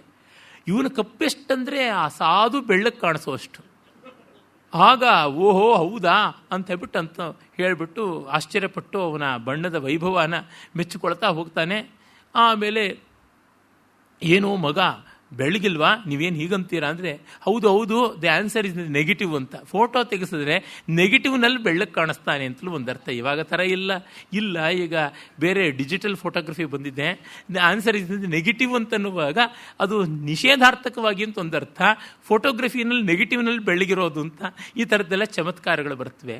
ಅಂದರೆ ವೈಷಮ್ಯ ಅನ್ನುವಂಥದ್ದು ಕೂಡ ಒಂದು ಬಗೆಯ ಸಾಮ್ಯವೇ, but is in the negative ಅಂತ. ಹಾಗದೊಂದು ಸಾಮ್ಯ ಮೂಲ, ವೈಷಮ್ಯ ಮೂಲ. ಮತ್ತು ನಾವು ನೋಡುವಂಥದ್ದು ನ್ಯಾಯಮೂಲ ಅನ್ನುವಲ್ಲಿ ಈಗ ವಿಭಾವನಾ ಅಲಂಕಾರ ಅಂತ ಒಂದಿದೆ. ಕಾರ್ಯ ಒಂದು ಕಡೆ ಆದರೆ ಕಾರಣ ಇಂದು ಕಡೆಗೆ ಆಗುತ್ತೆ. ಪೃಷ್ಠತಾಡನೆ ದಂತಭಂಗ ಅಂತಾರಲ್ಲ, ಕುಂಡಿಗೆ ಹೊಡೆದ್ರೆ ಹಲ್ಲು ಉದುರುತು ಅಂತ. ಅಂದರೆ ಒಂದು ಕಡೆ ಆದರೆ ಇನ್ನೊಂದು ಕಡೆಗೆ. ಮಾಘನ ಶಿಶುಪಾಲ ವಧದ ಒಂದು ಶ್ಲೋಕ ನೆನಪಾಗುತ್ತದೆ. ಒಬ್ಬನಿಗೆ ಹಲವು ಜನ ಪತ್ನಿಯರು ಜಲಕ್ರೀಡೆಗೆಲ್ಲ ಹೋಗಿದ್ದಾರೆ. ಒಬ್ಬಳಿಗೆ ಅವನು ಮುಖಕ್ಕೆ ನೀರೆರಚಿದಾಗ ಇನ್ನೊಬ್ಬಳ ಮುಖದಿಂದ ನೀರು ಜಾರತು ಅಂತ, ಕಣ್ಣೀರು ಜಾರತು ಅಂತ. ಅಯ್ಯೋ, ಇವಳ ಜೊತೆ ಅವನು ಸ್ವಿಮ್ ಮಾಡ್ತಾ ಇದ್ದಾನೆ, ನನ್ನನ್ನು ಬಿಟ್ಟು ಅಂತ. ಇಲ್ಲಿ ನೀರು ಕಾರಣ ಇರೋದು ಇಲ್ಲಿ, ಅರೆ ಅಲ್ಲಿ ಕಾರ್ಯ ಆಗ್ತಾ ಇದೆ, ಅಲ್ಲಿ ಡ್ರೈನ್ ಔಟ್ ಆಗ್ತಾ ಇದೆ, ವಾಟರ್ ವರ್ಕ್ಸ್ ಅಲ್ಲಿ ಏನು ಅಂತ. ಈ ರೀತಿಯಾದದ್ದು ವಿಭಾವನಾ ಅಲಂಕಾರ ಅಂತ. ಈ ಥರದ್ದು ಎಷ್ಟೋ ಅಲಂಕಾರಗಳು. ಈ ರೀತಿಯ ಅಲಂಕಾರಗಳನ್ನು ಒಂದು ಗ್ರೂಪಲ್ಲಿ, ಒಂದು ಕಂಪಾರ್ಟ್ಮೆಂಟ್ ಮಾಡಿ ವಿಭಾಗ ಮಾಡುವಂಥದ್ದು ರುದ್ರಟ ಮೊದಲು ಮಾಡಿದ. ಅದನ್ನು ಇವನು ತಗೊಂಡು ಸೂಚನೆ ಕೊಡ್ತಾ ಇದ್ದಾನೆ. ಮುಂದೆ ಅದನ್ನು 12ನೇ ಶತಮಾನದಲ್ಲಿ ಬಂದ ರುಯ್ಯಕ ಮತ್ತಷ್ಟು ವ್ಯವಸ್ಥೆ ಮಾಡಿದ. ಆದರೂ ಇನ್ನೂ ಆಗಬೇಕಾಗಿದೆ, ಅದು ಯಾರಾದರೂ ಮಹಾನುಭಾವರು ಮಾಡಬೇಕು. ಹೀಗೆ ಈ ಸ್ವಾರಸ್ಯಗಳಲ್ಲಿ ನಾದ ಸಾಮ್ಯದಿಂದಲೋ ಏನೋ ಒಂದು ಕಟ್ಟುಕತೆ ಅಂತ ಮಾಡಿದ್ರೂ ಮಹತ್ವ ಉಂಟು. ಭರತ ರಸಮೀಮಾಂಸೆಯನ್ನು ಮಾಡಿದ್ದು, ನಂದಿಕೇಶ್ವರ ಅವನು ಈ ರೂಪಕ ಮೀಮಾಂಸೆಯನ್ನು ಭರತ, ರಸಮೀಮಾಂಸೆಯನ್ನು ನಂದಿಕೇಶ್ವರ ಮಾಡಿದ್ದು. ಹೀಗೆ ಬೃಹಸ್ಪತಿ ದೋಷ ಪ್ರಕರಣವನ್ನು ನಿರೂಪಣ ಮಾಡಿದ್ದು. ಕಾವ್ಯದಲ್ಲಿ ತಪ್ಪು ಹುಡುಕಬೇಕು ಅಂದರೆ ಬೃಹಸ್ಪತಿಯೇ ಆಗಿರಬೇಕು. ಅಂಥ ಮೇಧಾವಿ ಅಲ್ಲದೆ ಇದ್ದವ್ರಿಗೆ ಸುಲಭವಾಗಿ ತಪ್ಪುಗಳು ಕಾಣಿಸೋದಿಲ್ಲ, ತುಂಬ ಬುದ್ಧಿವಂತರಿಗೆ ತಪ್ಪುಗಳು ಕಾಣಿಸೋದು. ಸಂಸ್ಕೃತದಲ್ಲಿ ಪಂಡಿತರಿಗೆ ಪರ್ಯಾಯ ಶಬ್ದ ಹೇಳುವಾಗ ವಿದ್ವಾನ್ ವಿಪಶ್ಚಿತ್ ದೋಷಜ್ಞ, ವಿದ್ವಾಂಸನಿಗೆ ದೋಷಜ್ಞ ಅನ್ನೋದು ಮತ್ತೊಂದು ಹೆಸರು ಅಂತಲೂ ಕೊಡ್ತಾರೆ. ಈ ರೀತಿಯಾಗಿ ಇಷ್ಟನ್ನೆಲ್ಲವನ್ನೂ ಕೂಡ ಆ ಪರಂಪರೆಯ ಹೇಳ್ತಾ ಬಂತು ಅಂತನ್ನುವಲ್ಲಿ ನಾವು ಕಾಣುವುದು ಈ ಸೂಕ್ಷ್ಮತೆಯನ್ನೇ. ಆಮೇಲೆ ಅವನು ಇಲ್ಲಿ ಏನೇನಿದೆ, ಮೊದಲ ಅಧ್ಯಾಯದ ಅಧಿಕರಣದಲ್ಲಿ 15 ಅಧ್ಯಾಯಗಳಿವೆ ಅಂತ ಹೇಳ್ಬಿಟ್ಟಂತಾನೆ. ಈ ಮೊದಲ ಅಧ್ಯಾಯ ಚಿಕ್ಕದು, ಶಾಸ್ತ್ರ ನಿರ್ದೇಶ ಸಂಗ್ರಹ, ಆಮೇಲೆ ಶಾಸ್ತ್ರ ನಿರ್ದೇಶ. ನೋಡಿ, what I am going to say ಅಂತ ಅನ್ನೋದನ್ನು ಹೇಳಬೇಕು, what is all going to be discussed ಅಂತ ಅನ್ನೋದನ್ನು ಹೇಳಬೇಕು. ಅದಾದ ಮೇಲೆ ಆ್ಯಕ್ಚುಯಲ್ ಚಾಪ್ಟರ್ಸ್ ಅಂತ ಕಾವ್ಯಪುರುಷ ಜನ್ಮ, ಪದವಾಕ್ಯ ವಿವೇಕ, ಪಾಠ ಪ್ರತಿಷ್ಠೆ, ಅರ್ಥಾನುಶಾಸನ, ವಾಕ್ಯವಿಧಿ, ಕವಿ ವಿಶೇಷ, ಕವಿಚರ್ಯ, ರಾಜಚರ್ಯ, ಕಾಕು ಪ್ರಕಾರ, ಶಬ್ದಾರ್ಥ ಹರಣ, ಕವಿ ಸಮಯ, ದೇಶಕಾಲ ವಿಭಾಗ, ಭುವನಕೋಶ ಅಂತ ಇಷ್ಟು 15 ಅಧ್ಯಾಯಗಳು ಅಂತ. ಮತ್ತವನು ಹೇಳ್ತಾನೆ, ಇತಿ ಸೂತ್ರಾಣ್ ಯಥೈತೇಷಾಂ ವ್ಯಾಖ್ಯಾ ಭಾಷ್ಯಂ ಭವಿಷ್ಯತಿ ಸಮಾಸ ವ್ಯಾಸವಿನ್ಯಾಸ ಸೈಷ ಶಿಷ್ಯ ಹಿತಾಯ ಚ ಅಂತ. ಇದು ಸೂತ್ರಾಣಿ ಯಥಾ ಯೇಷಾಂ ವ್ಯಾಖ್ಯಾ ಭಾಷ್ಯಂ ಭವಿಷ್ಯತಿ. ಇದು ನಾನು ಸಂಕ್ಷಿಪ್ತವಾಗಿ ಸೂತ್ರ ಹೇಳಿದ್ದೀನಿ, ಮಿಕ್ಕಿದ್ದೆಲ್ಲ ಭಾಷ್ಯ ವಿಸ್ತಾರ ಆಗುತ್ತದೆ. ಸಮಾಸ ವ್ಯಾಸ ವಿನ್ಯಾಸ, ಸಂಗ್ರಹವೂ ಆಗುತ್ತೆ, ಕೆಲವು ಕಡೆ ವಿಸ್ತಾರವೂ ಆಗುತ್ತೆ. ಇವೆಲ್ಲ ಶಿಷ್ಯ ಹಿತಾಯ, ಕೇಳುವವರು ಓದುವವರು ಇದನ್ನು ಕಲಿಯುವವರ ಮನೋಧರ್ಮವನ್ನು ನೋಡಿಕೊಂಡು ಆಗಿಂದಾಗೆ ವಿಸ್ತಾರ ಮಾಡ್ತಕ್ಕಂಥದ್ದು ವ್ಯಾಸ, ಸಂಗ್ರಹ ಮಾಡ್ತಕ್ಕಂಥದ್ದು ಸಮಾಸ, ಎರಡನ್ನೂ ನಡೆಸ್ತಾ ಹೋಗ್ತೀನಿ ಅಂತ. ಈ ನಮ್ಮ ಪಾರಂಪರಿಕ ಜ್ಞಾನದಲ್ಲಿ ಅಧಿಕಾರಿ ಭೇದವನ್ನು ಆಶ್ರಯಿಸಿ ಈ ಬಗೆಯ ನಿರೂಪಣ ಕ್ರಮ ಆಗುತ್ತದೆ ಅಂತ. ಅಂದರೆ ಕಸ್ಟಮೈಸ್ಡ್ ಅಂತಾರಲ್ಲ, ಅದು ಉಂಟು ಅಂತ. ಭಾರತೀಯ ಕಲೆಗಳಲ್ಲಿ ಈ ಸ್ವಾರಸ್ಯ ಉಂಟು. ಅವೆಲ್ಲ ಸ್ಪಾಂಟೇನಿಯಸ್ ಆಗಿದ್ದರಿಂದ ಜನವನ್ನು ನೋಡಿಕೊಂಡು ಆಗಿಂದಾಗೆ ಬದಲಾಯಿಸ್ಕೊಳ್ಳೋದು. ರೆಕಾರ್ಡೆಡ್ ಮ್ಯೂಸಿಕ್ ಕುಣಿಯೋದಲ್ಲ, ಪ್ರೋಗ್ರಾಮ್ಡ್ ಅಲ್ಲ. ಯಾರೋ ಬೆಟೋವನ್ನೋ ಬಾಕೋ ಬರೆದಿಟ್ಟಿರ್ತಾರೆ, ಅದನ್ನು ಹಾಗೇನೆ ಸಂಗೀತವನ್ನು ಓದೋ ತರಹ ಹಾಡೋದು ಅಂತಲ್ಲ. ಅದನ್ನು ಚಿಕ್ಕದು ಮಾಡೋಕ್ಕಾಗಲ್ಲ, ದೊಡ್ಡದು ಮಾಡೋಕ್ಕಾಗಲ್ಲ. ಒಂದು ಐಟಮನ್ನು ಕಟ್ ಮಾಡಬೇಕೇ ಹೊರತುವೆ ಅದರೊಳಗೆ ಸಂಗ್ರಹ ಮಾಡೋಕ್ಕಾಗಲ್ಲ. ಆದರೆ ನಮ್ಮಲ್ಲಿ ಹಾಗಲ್ಲ. ಒಂದು ತ್ಯಾಗರಾಜರ ಕೃತಿಯೋ, ಒಂದು ಮುತ್ತುಸ್ವಾಮಿ ದೀಕ್ಷಿತರ ರಚನೆಯನ್ನು, ಅಥವಾ ಒಂದು ಬಂದಿಷನ್ನು ತಾನ್ಸೇನ್ ಮಾಡಿರ್ತಕ್ಕಂಥದ್ದು, ಸದಾರಂಗ ಅದಾರಂಗರದೋ ಯಾವುದೋ ತಗೊಂಡು ಅದನ್ನು 5-6 ನಿಮಿಷದಲ್ಲಿ ಮುಗಿಸ್ಬೋದು, ಇಲ್ಲ ಒಂದು 5-6 ಗಂಟೆ ಕೂಡ ಹಾಡ್ಬೋದು ಮನೋಧರ್ಮ ಇಟ್ಕೊಂಡು. ನೋಡಿಕೊಂಡು ಜನಗಳನ್ನು ಆಗಿಂದಾಗೆ ಬದಲಾಯಿಸ್ಕೊಳ್ತಕ್ಕಂಥದ್ದು. ನಮ್ಮ ಸೀರೆ ಪಂಚೆ ಇದ್ದಂತೆ ಸೈಜಿಗೆ ತಕ್ಕಂತೆ ಅದರ ನೆರಿಗೆ ಹೆಚ್ಚು, ಸೆರಗು ಉದ್ದ, ಇದೆಲ್ಲ ಮಾಡಿಕೊಳ್ಳಬಹುದಲ್ಲ. ಆ ಬಗೆಯಲ್ಲಿ ಇರುವ ಸೂಕ್ಷ್ಮತೆ ಉಂಟು. ಅದನ್ನು ಅವನು ಹೇಳ್ತಾ ಇದ್ದಾನೆ. ಮತ್ತು ಅವನು ಹೇಳ್ತಾನೆ, ಚಿತ್ರೋದಾಹರಣೆಯರ್ ಗುರ್ವಿ ಗ್ರಂಥೇನತು ಲಘೀಯಸಿ. ಅವನೇ ತನ್ನ ಗ್ರಂಥದ ಬಗ್ಗೆ ಪ್ರಾಮಾಣಿಕವಾಗಿ ಹೇಳ್ಕೊಂಡಿದ್ದಾನೆ. ಗ್ರಂಥೇನತು ಲಘೀಯಸಿ, ಟೋಟಲ್ ಇಂಪಾರ್ಟೆಂಟ್ ಟೋಟಲ್ ಕಂಟೆಂಟ್ ಸ್ವಲ್ಪವೇ ನನ್ನಲ್ಲಿರೋದು. ಚಿತ್ರೋದಾಹರಣೆಯರ್ ಗುರ್ವಿ, ಆದರೆ ಉದಾಹರಣೆಗಳಿಂದ ಸೊಗಸಾದ ವಿವರಣೆಗಳಿಂದ ದೊಡ್ಡದಾಗಿದೆ ಅಂತ. ಅಂದರೆ ಹ್ಯಾಸ್ ನೋ ಪ್ರಿಟೆನ್ಷನ್ಸ್. ತುಂಬ ದೊಡ್ಡ ಅಸಂಪ್ಷನ್ಸ್ ಮಾಡಿಕೊಂಡಿಲ್ಲ, ನಾನು ಮಹಾ ಏನೋ ಹೇಳ್ತೀನಿ ಅಂತ. ಹೇಳ್ತೀನಿ, ಅದನ್ನು ನಿಮಗೆ ಇಷ್ಟವಾಗುವಂತೆ ವಿಸ್ತರಿಸಿ ಹೇಳ್ತೀನಿ, ಅರ್ಥ ಆಗೋವರೆಗೂ ಬಿಡೋಲ್ಲ ಅನ್ನುವ ಮಾತನ್ನು ಅವನು ಹೇಳ್ತಾನೆ. ಆಮೇಲೆ ಶಾಸ್ತ್ರ ನಿರ್ದೇಶ ಅಂತ ಅದನ್ನು ಆರಂಭ ಮಾಡ್ಕೋತಾನೆ. ತುಂಬ ಚೆನ್ನಾಗಿರ್ತಕ್ಕಂಥದ್ದು. ಇಲ್ಲಿರುವ ಎಷ್ಟೋ ವಿಷಯ ನಮಗೆ ಗೊತ್ತಿದೆ, ಆದರೆ ಗೊತ್ತಿದ್ದರೂ ಅವನು ಹೇಳುವ ರೀತಿಯಿಂದ ಚೆನ್ನ ಅಂತ ಆಗುತ್ತದೆ. ನನಗೆ ಬಹಳ ಬಾರಿ ಪ್ರೊಫೆಸರ್ ಆರಾಮಿತ್ರ ಅವರ ಜೋಕ್ನ ನಿರೂಪಣಾ ಕ್ರಮ ಹಾಗನ್ಸುತ್ತೆ. ಆ ಜೋಕನ್ನು ಎಷ್ಟೋ ಬಾರಿ ಕೇಳಿರ್ತೀನಿ, ಅವರ ಬಾಯಲ್ಲಿ ಮತ್ತೊಮ್ಮೆ ಕೇಳಿದಾಗ ಸೊಗಸು ಅನಿಸುತ್ತೆ. ಫಸ್ಟ್ ಆಫ್ ಆಲ್ ಜೋಕ್ ಒಮ್ಮೆ ಕೇಳಿದ ಮೇಲೆ ಮತ್ತೊಮ್ಮೆ ನಗು ಬರೋಲ್ಲ, ಆದರೆ ಅವರ ಬಾಯಲ್ಲಿ ಅದಕ್ಕೊಂದು ಹೊಸ ಕಾಂತಿ ಬರುತ್ತಲ್ಲ. ಇವನು ಹಾಗೆ ಮಾಡ್ತಾನೆ. ಇಹ ಹಿ ವಾಂಗ್ಮಯಂ ಉಭಯತಾ ಶಾಸ್ತ್ರಂ ಕಾವ್ಯಂಚ. ಇಡೀ ಸಾಹಿತ್ಯ ಜ್ಞಾನ ರಾಶಿ ಎರಡು ಥರ, ಶಾಸ್ತ್ರ ಕಾವ್ಯ. ಶಾಸ್ತ್ರಪೂರ್ವಕತ್ವಾತ್ ಕಾವ್ಯಾನಾಂ ಪೂರ್ವಂ ಶಾಸ್ತ್ರೇಶು ಅಭಿನಿವೇಶೇತ. ಕಾವ್ಯಕ್ಕೆ ಬರೋಕ್ಕೆ ಮುನ್ನ ಶಾಸ್ತ್ರ ಓದಿರಬೇಕು ಅಂತ. ಇದು ಬಹಳ ಸ್ವಾರಸ್ಯಕಾರಿಯಾಗಿದೆ. ಅಂದರೆ ಕಾವ್ಯವನ್ನು ಸುಲಭ ಅಲ್ಲ ಅರ್ಥ ಮಾಡಿಕೊಳ್ಳೋದು. ನಮಗೆ ಮುಖ್ಯವಾಗಿ ಅರ್ಥ ಮಾಡಿಕೊಳ್ಳೋದಕ್ಕೆ ಬೇಕಾದ ಎಕ್ವಿಪ್ಮೆಂಟ್ ಅಲ್ಲದೆ ನಮ್ಮ ಅಡ್ಡನಾಡಿ ಬುದ್ಧಿಯನ್ನು ಹದ್ಬಸ್ತನಲ್ಲೂ ಇಟ್ಕೊಳ್ಬೇಕು. ಕಾಡ್ಮೆಯೋದಕ್ಕೆ ಹೋಗಬಾರ್ದು. ಕಾವ್ಯದಲ್ಲಿ ಕವಿಯ ಬಗೆಗೆ ವಿಶ್ವಾಸ ಇರಬೇಕು, ನಂಬಿಕೆ ಇರಬೇಕು. ಶಾಸ್ತ್ರ ಇದನ್ನು ಹೀಗಿದೆ ಅಂತ ಹೇಳೋಕೆ ಹೊರಡೋದ್ರಿಂದ ನಾವು ಸಂದೇಹ ಪಡಬೇಕಾಗಿಲ್ಲ, ತಕ್ಷಣ ಗೊತ್ತಾಗುತ್ತದೆ. ಆದರೆ ಕಾವ್ಯದಲ್ಲಿ ಕಲ್ಪನೆ ಇರೋದ್ರಿಂದ ನಮಗೆ ಒಪ್ಪಿಗೆ ಆಗದೆ ಇರುವ, ಜೀರ್ಣಿಸಿಕೊಳ್ಳಲಾಗದ, ನಂಬಲಾಗದ ಎಷ್ಟೋ ವಿಷಯ ಬರ್ತದೆ. ಅದನ್ನೂ ಒಪ್ಪಿಕೊಳ್ಳಬೇಕಾಗುತ್ತದೆ. ಅಂತಂದರೆ ಅದಕ್ಕೆ ಯಾವ ವೈಶಾಲ್ಯ ಬೇಕು, ಯಾವ ಬ್ಯಾಲೆನ್ಸ್ ಆಫ್ ಮೈಂಡ್ ಬೇಕು, ಇದನ್ನೆಲ್ಲ ನೋಡಿದಾಗ ನಮಗೆ ಗೊತ್ತಾಗುತ್ತದೆ. ಕಾವ್ಯ ತುಂಬ ವಿಶೇಷವಾದದ್ದು. ಮತ್ತು ಅವನು ಹೇಳ್ತಾನೆ, ನ ಯಪ್ರವರ್ತಿತ ಪ್ರದೀಪಾಹ ತಮಸಿ ಸತ್ವಾರ್ಥಂ ಸತ್ವಾರ್ಥ ಸಾಮರ್ಥ್ಯಂ ಅಧ್ಯಕ್ಷಯಂತಿ ಅಂತ. ಅದ್ಭುತವಾದ ವಾಕ್ಯ. ಅಂದರೆ ದೀಪ ಹಚ್ಚಿಕೊಳ್ಳದೇ ಇದ್ದವರು ಕತ್ತಲಲ್ಲಿ ಯಾವ ಜ್ಞಾನವನ್ನು ಪಡೆಯೋಕ್ಕಾಗೋಲ್ಲ ಅನ್ನೋ ತಾತ್ಪರ್ಯ. ಆ ಅಧ್ಯಕ್ಷಯಂತಿ ಎನ್ನುವಲ್ಲಿ ಕಣ್ಣಿಗೆ ವಿಷಯ ಮಾಡ್ಕೊಳ್ಳೋಕ್ಕಾಗೋಲ್ಲ ಅಂತನ್ನುವ ಅರ್ಥ. ಕಣ್ಣು ಇದ್ದರೂ ಪ್ರಯೋಜನವಾಗೋಲ್ಲ. ಅಪ್ರವರ್ತಿತ ಪ್ರದೀಪಾಹ ತಮಸಿ, ದೀಪವನ್ನೇ ಬೆಳಗಿಸ್ಕೊಳ್ಳದೇ ಇದ್ದವರು ತತ್ವಾರ್ಥ ಸಾರ್ಥಂ ಅಂದರೆ ತತ್ವ ಸ್ವಾರಸ್ಯವನ್ನು, ವಸ್ತುಗಳ ಜ್ಞಾನವನ್ನು, ಯಥಾರ್ಥ ಜ್ಞಾನವನ್ನು ಪಡೆಯೋದಕ್ಕೆ ಆಗೋದಿಲ್ಲ ಅಂತ ಹೇಳ್ತಾನೆ. ಈ ಶಾಸ್ತ್ರವು ಎರಡು ತರಹ, ಪೌರುಷೇಯಂ ಅಪೌರುಷೇಯಂಚ ಅಂತ. ಪೌರುಷೇಯವಾದದ್ದು ಅಪೌರುಷೇಯವಾದದ್ದು. ಇವನು ವೇದವನ್ನು ಮೊದಲು ಹೇಳಬೇಕು ಅಂತ ಅಪೌರುಷೇಯ ಅಂತಂತಾನೆ. ಅಂದರೆ ಯಾವುದು ಯೂನಿವರ್ಸಲ್ ಅಂತೀವೋ ಅದು ಪೌರುಷೇಯ, ಅಪೌರುಷೇಯ. ಯಾವುದು ಟೆಂಪೊರಲ್ ಅದು ಪೌರುಷೇಯವಾದದ್ದು. ಇದು ಕೇವಲ ವೇದಾಂತಲ್ಲದೆ ಯಾವುದೇ ಒಂದು ವಿದ್ಯೆ ವ್ಯಕ್ತಿ ನಿರಪೇಕ್ಷವಾಗಿ, ಕಾಲ ನಿರಪೇಕ್ಷವಾಗಿ ನಿಲ್ಲುತ್ತದೆಯೋ ಅಂಥದ್ದು ಅಪೌರುಷೇಯ.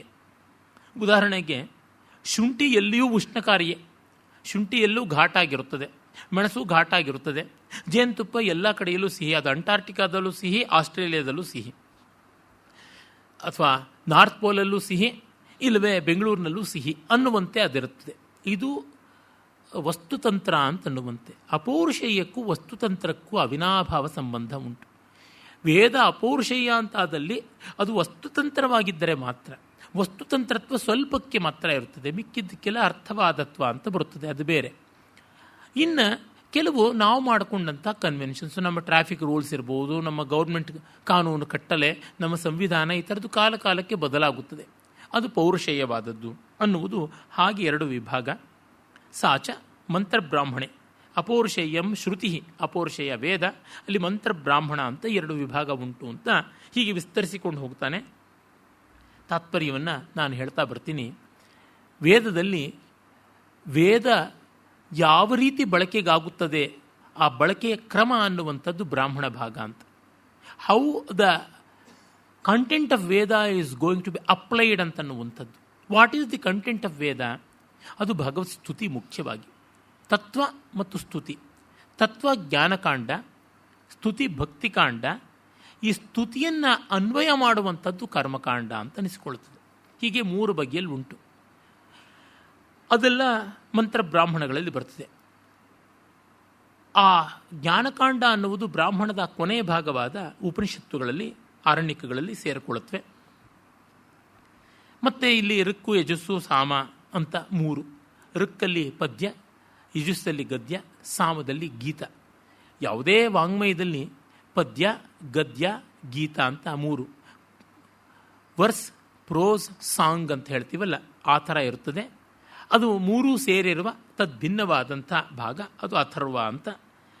ಹೀಗೆ ಇದನ್ನೆಲ್ಲ ವಿವರಿಸ್ಕೊಂಡು ಬರ್ತಾನೆ. ಆಮೇಲೆ ಇದಕ್ಕೆ ಉಪವೇದಗಳು ಇವೆ ಅಂತ ಹೇಳ್ತಾನೆ. ಉಪವೇದಗಳು ಕೆಲವರು ಬೇರೆ ಬೇರೆ ಥರ ಹೇಳ್ತಾರೆ. ಋಗ್ವೇದಕ್ಕೆ ಉಪವೇದ ಆಯುರ್ವೇದ, ಯಜುರ್ವೇದಕ್ಕೆ ಉಪವೇದ ಇತಿಹಾಸ ವೇದ ಅಥವಾ ಧನುರ್ವೇದ ಅಂತ, ಸಾಮವೇದಕ್ಕೆ ಗಾಂಧರ್ವ ವೇದ, ಅಥರ್ವ ವೇದಕ್ಕೆ ಸ್ಥಾಪತ್ಯ ವೇದ ಅಂತ. ಆದರೆ ರಾಜಶೇಖರ ಹೇಳ್ತಾನೆ ಋಗ್ವೇದಕ್ಕೆ ಉಪವೇದ ಇತಿಹಾಸ ವೇದ, ಯಜುರ್ವೇದಕ್ಕೆ ಧನುರ್ವೇದ, ಸಾಮವೇದಕ್ಕೆ ಗಾಂಧರ್ವ ವೇದ, ಅಥರ್ವ ವೇದಕ್ಕೆ ಆಯುರ್ವೇದ ಅಂತ ಹೇಳ್ತಾನೆ. ಇವುಗಳಲ್ಲಿ ಹೆಚ್ಚು ಕಡಿಮೆ ಆಗ್ತಾ ಇರ್ಬೋದು, ತೊಂದರೆ ಅಲ್ಲ. ಆಮೇಲೆ ಸಂಗೀತ ಎಲ್ಲರಿಗೂ ಕೂಡ ಪ್ರಯೋಜನಕ್ಕೆ ಬರುವಂಥದ್ದು, ಹಾಗಾಗಿ ಅದು ಪಂಚಮ ವೇದವಾಗಿದೆ ಅಂತ ಅದನ್ನು ಹೇಳ್ತಾನೆ. ವೇದೋಪವೇದಾತ್ಮ ಸಾರ್ವವರ್ಣಿಕ ಪಂಚಮೋ ಗೇಯವೇದ ಇತಿ ದ್ರೌಹಿಣಿ ಅಂತ. ದ್ರುಹಿಣ ಅಂದರೆ ಬ್ರಹ್ಮಮಾನಸ ಪುತ್ರನಾದ ಬರ್ಷಿ ದ್ರೌಹಿಣಿ ಹಾಗೆ ಹೇಳ್ತಾನೆ ಅಂತ. ಭರತ ನಾಟ್ಯಶಾಸ್ತ್ರವನ್ನು ಸಾರ್ವವರ್ಣಿಕೋ ವೇದ ಅಂತಂದ. ಎಲ್ಲರಿಗೂ ಪ್ರಯೋಜನಕ್ಕೆ ಬರುವುದು. ಈಗ ಎಲ್ಲ ವೇದಗಳು ಎಲ್ಲರಿಗೂ ಬೇಕು, ಎಲ್ಲರೂ ಓದಬಹುದು ಅಂತಿದ್ದೇ ಇದೆ. ಆಮೇಲೆ ವೇದಾಂಗ ಅಂತ ಶಿಕ್ಷಾ, ವ್ಯಾಕರಣ, ಕಲ್ಪ, ನಿರುಕ್ತ, ಜ್ಯೋತಿಷ ಅಂತನ್ನುವಂಥದ್ದು 6 ವೇದಾಂಗ ಅಂತ. ಅಲ್ಲಿ ಒಂದು ವೇದ ಮಂತ್ರವನ್ನು ಅರ್ಥ ಮಾಡಿಕೊಳ್ಳೋದಕ್ಕೆ ಇವೆಲ್ಲ ಬೇಕಾಗುತ್ತವೆ. ಆ ಅರ್ಥ ಮಾಡಿಕೊಂಡಿದ್ದನ್ನು ಯಥೋಕ್ತವಾಗಿ ಅನ್ವಯ ಮಾಡಿಕೊಳ್ಳೋದಕ್ಕೂ ಇವುಗಳು ಬೇಕಾಗುತ್ತವೆ ಅಂತ. ಒಂದು ವೇದ ಮಂತ್ರವನ್ನು ತೆಗೆದುಕೊಂಡು ಅದನ್ನು ಹೇಗೆ ಉಚ್ಚರಿಸಬೇಕು ಅನ್ನುವಾಗ ಶಿಕ್ಷಾ ಶಾಸ್ತ್ರ ಬರುತ್ತದೆ, ಫೋನೆಟಿಕ್ಸ್ ಅಂತೀವಲ್ಲ ಅದು. ಆಮೇಲೆ ಅದರ ಪದಕ್ಕೆ ಇರುವ ಸಂಬಂಧ ಏನು ಅಂತ ತಿಳ್ಕೊಳ್ಬೇಕು ಅಂತಂದಾಗ ವ್ಯಾಕರಣ ಬರುತ್ತದೆ. ಪದ ಹೇಗೆ ನಿಷ್ಪನ್ನವಾಯಿತು ಅಂತ ಹೇಳುವಾಗ ನಿರುಕ್ತ, ಎಟಿಮಾಲಜಿ ಬರತಕ್ಕಂಥದ್ದು. ಮತ್ತು ಆ ಪದಗಳ ಗುಂಪನ ಮಾಡಿದಾಗ ಒಂದು ವಿಶಿಷ್ಟವಾದ ಗತಿಯಲ್ಲಿರುತ್ತವೆ, ಒಂದು ನಾದವನ್ನು ಕೊಡುತ್ತವೆ ಎನ್ನುವಾಗ ಛಂದಸ್ಸು ಬರ್ತದೆ. ಹೀಗೆ ಈ 4 ಅಂಶಗಳು ಶಿಕ್ಷಾ, ವ್ಯಾಕರಣ, ಛಂದಸ್ಸು, ನಿರುಕ್ತ ವೇದ ಮಂತ್ರಗಳ ಸ್ಟ್ರಕ್ಚರ್ ಆ್ಯಂಡ್ ಸಬ್ಸ್ಟೆನ್ಸನ್ನು ಹೇಳ್ತಕ್ಕಂಥದ್ದು. ಸ್ಟ್ರಕ್ಚರನ್ನು ಹೇಳುವಲ್ಲಿ ಪ್ರಧಾನ ಪಾತ್ರ ವಹಿಸ್ತಕ್ಕಂಥದ್ದು ಛಂದಸ್ಸು, ಆಮೇಲೆ ಒಂದಷ್ಟು ವ್ಯಾಕರಣ, ಇನ್ನು ಇದು ಶಿಕ್ಷಾ. ಸಬ್ಸ್ಟೆನ್ಸನ್ನು ಹೇಳುವಲ್ಲಿ ವ್ಯಾಕರಣ, ನಿರುಕ್ತ ಬರುತ್ತದೆ. ಪ್ರಾಯಶಃ ವ್ಯಾಕರಣವನ್ನು ಸ್ಟ್ರಕ್ಚರ್ ಆ್ಯಂಡ್ ಸಬ್ಸ್ಟೆನ್ಸ್ ಎರಡಕ್ಕೂ ಅಂತ ಅನ್ಬೋದು. ಶಿಕ್ಷಾ ಕೂಡ ಸ್ವಲ್ಪ ಮಟ್ಟಿಗೆ ಹಾಗೆ ಸ್ಟ್ರಕ್ಚರ್ ಆ್ಯಂಡ್ ಸಬ್ಸ್ಟೆನ್ಸನ್ನು ತಿಳಿಸೋಕ್ಕಾಗುತ್ತದೆ. ಪೂರ್ಣವಾಗಿ ಸಬ್ಸ್ಟೆನ್ಸ್ಗೆ ಬರುವಂಥದ್ದು ನಿರುಕ್ತ, ಪೂರ್ಣವಾಗಿ ಸ್ಟ್ರಕ್ಚರ್ಗೆ ಬರತಕ್ಕಂಥದ್ದನ್ನು ಛಂದಸ್ಸು ಅಂತ ಕರೀಬೋದು. ಇನ್ನು ಅದರ application of Veda in action ಅಂತನ್ನುವಾಗ ವೇದವನ್ನು ಬಳಸಿಕೊಂಡು ಒಂದು ಆರಾಧನೆ ಮಾಡಬೇಕು ಅಂತನ್ನವಾಗ ಸಮಯವನ್ನು ನೋಡಿಕೊಳ್ಳಬೇಕು, ಅಂದರೆ ಜ್ಯೋತಿಷ ಬರುತ್ತದೆ. ಹೇಗೆ ಅದನ್ನು ಪೂಜೆಯಲ್ಲಿ ಬಳಸಬೇಕು, ಒಂದು ಹೋಮದಲ್ಲಿ ಬಳಸಬೇಕು, ಒಂದು ಯಜ್ಞದಲ್ಲಿ ಬಳಸಬೇಕು ಅನ್ನುವಾಗ ಕಲ್ಪ ಬರುತ್ತದೆ. ಅದು ಮಾತ್ರವಲ್ಲದೆ ಬದುಕಿಡೀ ಹೇಗೆ ಬಳಸ್ಕೋಬೇಕು ವೇದ ಅನ್ನುವಾಗಲೂ ಕಲ್ಪ ಬರ್ತದೆ. ಒಂದು ರಿಸ್ಟ್ರಿಕ್ಟೆಡ್ ಸೆನ್ಸಲ್ಲಿ, ಒಂದು ಆಚರಣೆಯಲ್ಲಿ ಅಂತನ್ನುವಾಗ ಶ್ರೌತ ಸೂತ್ರ, ಶುಲ್ಬ ಸೂತ್ರ ಬರುತ್ತದೆ. ಇಡೀ ಜೀವನದಲ್ಲಿ ಎನ್ನುವಾಗ ಗೃಹಸೂತ್ರ ಮತ್ತು ಧರ್ಮಸೂತ್ರಗಳು ಬರ್ತವೆ. ಗೃಹಸೂತ್ರ ಒಂದು ಕುಟುಂಬ ಕೇಂದ್ರಿತವಾಗಿ ಬಂದರೆ ವೇದದ ಸತ್ವವನ್ನು ಬಳಸಿಕೊಳ್ಳುವುದು, ಧರ್ಮಸೂತ್ರ ಒಂದು ಸಮಾಜ ಕೇಂದ್ರವಾಗಿ ಬರುತ್ತದೆ. How to apply Veda in a society ಎನ್ನುವಾಗ ನಮಗೆ ಧರ್ಮಸೂತ್ರ ಬರುತ್ತದೆ. ವರ್ಣ, ರಾಜನೀತಿ, ರಾಜಧರ್ಮ ಇತ್ಯಾದಿಗಳನ್ನು ಕುರಿತು ಹೇಳುವಾಗ ಸಮಾಜದ ಬೇರೆ ಬೇರೆ ಅಂಗಗಳಾಗಿರ್ತವಲ್ಲ, ಆ ಕ್ಲಾಸಸ್ ಅಂತೀವಲ್ಲ, ಅವುಗಳ ವಿಭಾಗ, ಅಲ್ಲೆಲ್ಲ ವೇದದ ತತ್ವ ಯಾವುದು, ವೇದದ ಮೂಲೋದ್ದೇಶ ಏನು, ಎಲ್ಲರೂ ನೆಮ್ಮದಿಯಿಂದ ಇರಬೇಕು, ಎಲ್ಲರಿಗೂ ಜ್ಞಾನ ಉಂಟಾಗಬೇಕು, ಎಲ್ಲರೂ ಸೌಖ್ಯವನ್ನು ಕಾಣಬೇಕು ಅನ್ನೋದು ಮುಖ್ಯವಾದ ವೇದದ ಉದ್ದೇಶ ಅನ್ಬೋದು. ಪ್ರತಿಯೊಬ್ಬರಿಗೂ ಆನಂದ ಸಿಗಬೇಕು ಅನ್ನೋದು ವೇದೋದ್ದೇಶ. This is the bedrock of Veda. This is the fundamental intention of the Vedas ಅನ್ಬೋದು. ಇನ್ನು ಅಲ್ಲಿಂದ ಒಬ್ಬ ವ್ಯಕ್ತಿ ಕುಟುಂಬದಲ್ಲಿ ಬಂದಾಗ ಗಂಡ, ಹೆಂಡತಿ, ಮಕ್ಕಳು ಅವರು ಹೇಗಿರಬೇಕು, ಮತ್ತು ಒಬ್ಬ ವ್ಯಕ್ತಿಯೇ ಬದುಕಿನ ಬೇರೆ ಬೇರೆ ಹಂತದಲ್ಲಿ ಮದುವೆಗೆ ಮುನ್ನ, ಮದುವೆ ಆದಮೇಲೆ ಅಥವಾ ಮದುವೆ ಬಿಟ್ಟು ಹೇಗಿರಬೇಕು ಅನ್ನುವಲ್ಲಿ ಬ್ರಹ್ಮಚರ್ಯ, ಗೃಹಸ್ಥ, ವಾನಪ್ರಸ್ಥ, ಸನ್ಯಾಸ ಇತ್ಯಾದಿಯಾಗಿ ಹೀಗೆಲ್ಲ ಕಾಣುತ್ತದೆ. ಅಂದರೆ ಶ್ರೌತ ಯಜ್ಞಗಳು ಮತ್ತು ಅದಕ್ಕೆ ಬೇಕಾದ ವೇದಿಕೆಗಳನ್ನು ನಿರ್ಮಾಣ ಮಾಡುವ ಶುಲ್ಬ ಅಂತನ್ನುವ ಈ ಎರಡು ಸೂತ್ರಗಳಲ್ಲಿ ಒಂದು ಸ್ಪೆಸಿಫಿಕ್ ಆರಾಧನೆಯಲ್ಲಿ ವೇದ ಅಂತಿದ್ದರೆ ರಿಚುವಲ್ ಅದು ಯಾಕೆ ಬೇಕು? ನಮಗೆ ಒಂದು ವ್ಯವಸ್ಥೆಯಲ್ಲಿ ನಂಬಿಕೆ ಬೇಕು, ಒಂದು ವಿಶ್ವಾಸ ಬೇಕು, ಮತ್ತು ಹಂಚಿಕೊಂಡು ಬಾಳಬೇಕು. ನೀವು ನೋಡಿ ಗಮನಿಸಿರ್ಬೋದು, ಕೆಲವರು ಮದುವೆನೇನೋ ಸಬ್ ರಿಜಿಸ್ಟ್ರಾರ್ ಆಫೀಸಲ್ಲಿ ಮಾಡ್ಕೊಂಡು ಬಂದುಬಿಟ್ರು, ಮಗ ಮತ್ತು ಅವನ ಗರ್ಲ್ ಫ್ರೆಂಡು ಎಲ್ಲರೂ ಬಂದು ಸೇರ್ತಾರೆ, ಒಂದು ಗೆಟ್ ಟುಗೆದರ್ ಅಂತಿರಬೇಕು, ಅದಕ್ಕೊಂದು ಸತ್ಯನಾರಾಯಣ ಮಾಡ್ತಾ ಇದ್ದೀವಿ ಬನ್ನಿ ಅಂತಾರೆ. ಅಂದರೆ ಸುಮ್ಮನೆ ಗೆಟ್ ಟುಗೆದರ್ ಮಾಡಿದ್ರೆ ಅಷ್ಟು ಚೆನ್ನಾಗಲ್ಲ, ಒಂದು ಸತ್ಯನಾರಾಯಣ ಅಂತ ಮಾಡಬೇಕು ಅಂತ. ಹಿಂದೆ ಹಾಗೇನೆ ಎಲ್ಲರೂ ಸೇರಿಬಿಟ್ಟು ಒಂದು ಪಿಕ್ನಿಕ್ ಹೋಗೋಣ, ಸರಿ ಅಲ್ಲಿ ಒಂದು ಧಾತ್ರಿ ಹೋಮ ಮಾಡೋಣ ಅಂತ. ಧಾತ್ರಿ ಹವನ ಮಾಡಿದಾಗ ಅಲ್ಲಿ ನೆಲ್ಲಿ ಮರದ ಕೆಳಗಡೆ ಮಾಡ್ತಕ್ಕಂಥ ಹೋಮ ಎಲ್ಲರೂ ಬಂದು ಸೇರಿ ಊರೆಲ್ಲ ಸೇರಿಕೊಂಡು ಮಾಡುವ ವನಭೋಜನ ಅಂತಕ್ಕಂಥದ್ದು. ಎಲ್ಲೋ ಒಂದು ಕಡೆ ಪಿಕ್ನಿಕ್ ಎಕ್ಸ್ಕರ್ಷನ್ ಹೋಗೋಣ ಅಂದರೆ ಅಲ್ಲೊಂದು ದೇವಸ್ಥಾನಕ್ಕೆ ಹೋಗ್ಬಿಟ್ಟು ಒಂದು ಪೂಜೆ ಮಾಡಿಸ್ಕೊಂಡು ಬರೋಣ, ಒಂದು ಪಂಚಾಮೃತ ಅಭಿಷೇಕಕ್ಕೆ ಕೊಟ್ಟಿದ್ದೀವಿ ಅಂತ. ಇವರೆಲ್ಲ ಹೋಗೋದು ಅಭಿಷೇಕ ಮುಗಿದ ಮೇಲೇ ಊಟದ ಹೊತ್ತಿಗೆ ಹೋಗ್ತಾರೆ ಪ್ರಸಾದ ವಿತರಣೆ ಸಂದರ್ಭಕ್ಕೆ. ಆದರೆ ಅದೊಂದು ನೆವ ಇರುತ್ತದೆ. ಹೀಗೆ ಒಂದು ರಿಚುವಲ್ನ ಒಂದು ಕೇಂದ್ರ ಮಾಡಿಕೊಂಡ್ರೆ ಒಂದು ವ್ಯವಸ್ಥೆ ಬರ್ತದೆ. ನಾವೆಲ್ಲ ಕೆಲವರು ಸ್ನೇಹಿತರು ವಾರಕ್ಕೊಂದು ಸರ್ತಿ ಸೇರ್ತೀವಿ ಒಬ್ಬ ಸ್ನೇಹಿತರ ಮನೆಯಲ್ಲಿ ಆಶುಕವಿತಾ ಗೋಷ್ಠಿ ಅಂತ. ಆಶುಕವಿತಾ ಗೋಷ್ಠಿ ಒಂದು ರಿಚುವಲ್. ಆ ರಿಚುವಲ್ನ ನೆಪದಲ್ಲಿ ಎಷ್ಟೋ ಹರಟೆ ಮಾತುಗಳು, ತಿನ್ನೋದು ಇವೆಲ್ಲ ಆಗುತ್ತದೆ. ಅಂದರೆ ಒಂದು ರಿಚುವಲ್ ಅಂದರೆ ಏನೆಲ್ಲ ಒಂದು ಶಿಸ್ತಿನಿಂದ ಮಾಡ್ತಕ್ಕಂಥದ್ದು ಒಂದು ವ್ಯವಸ್ಥಿತವಾದ ಕರ್ಮ. ಆ ವ್ಯವಸ್ಥಿತವಾದ ಕರ್ಮ ಎಲ್ಲ ಸಮುದಾಯ ಸೇರಿ ಮಾಡಬೇಕು. ಮಾಡಿದಾಗ ಕೊಡುಕೊಳ್ಳುವಿಕೆ ಆಗುತ್ತದೆ.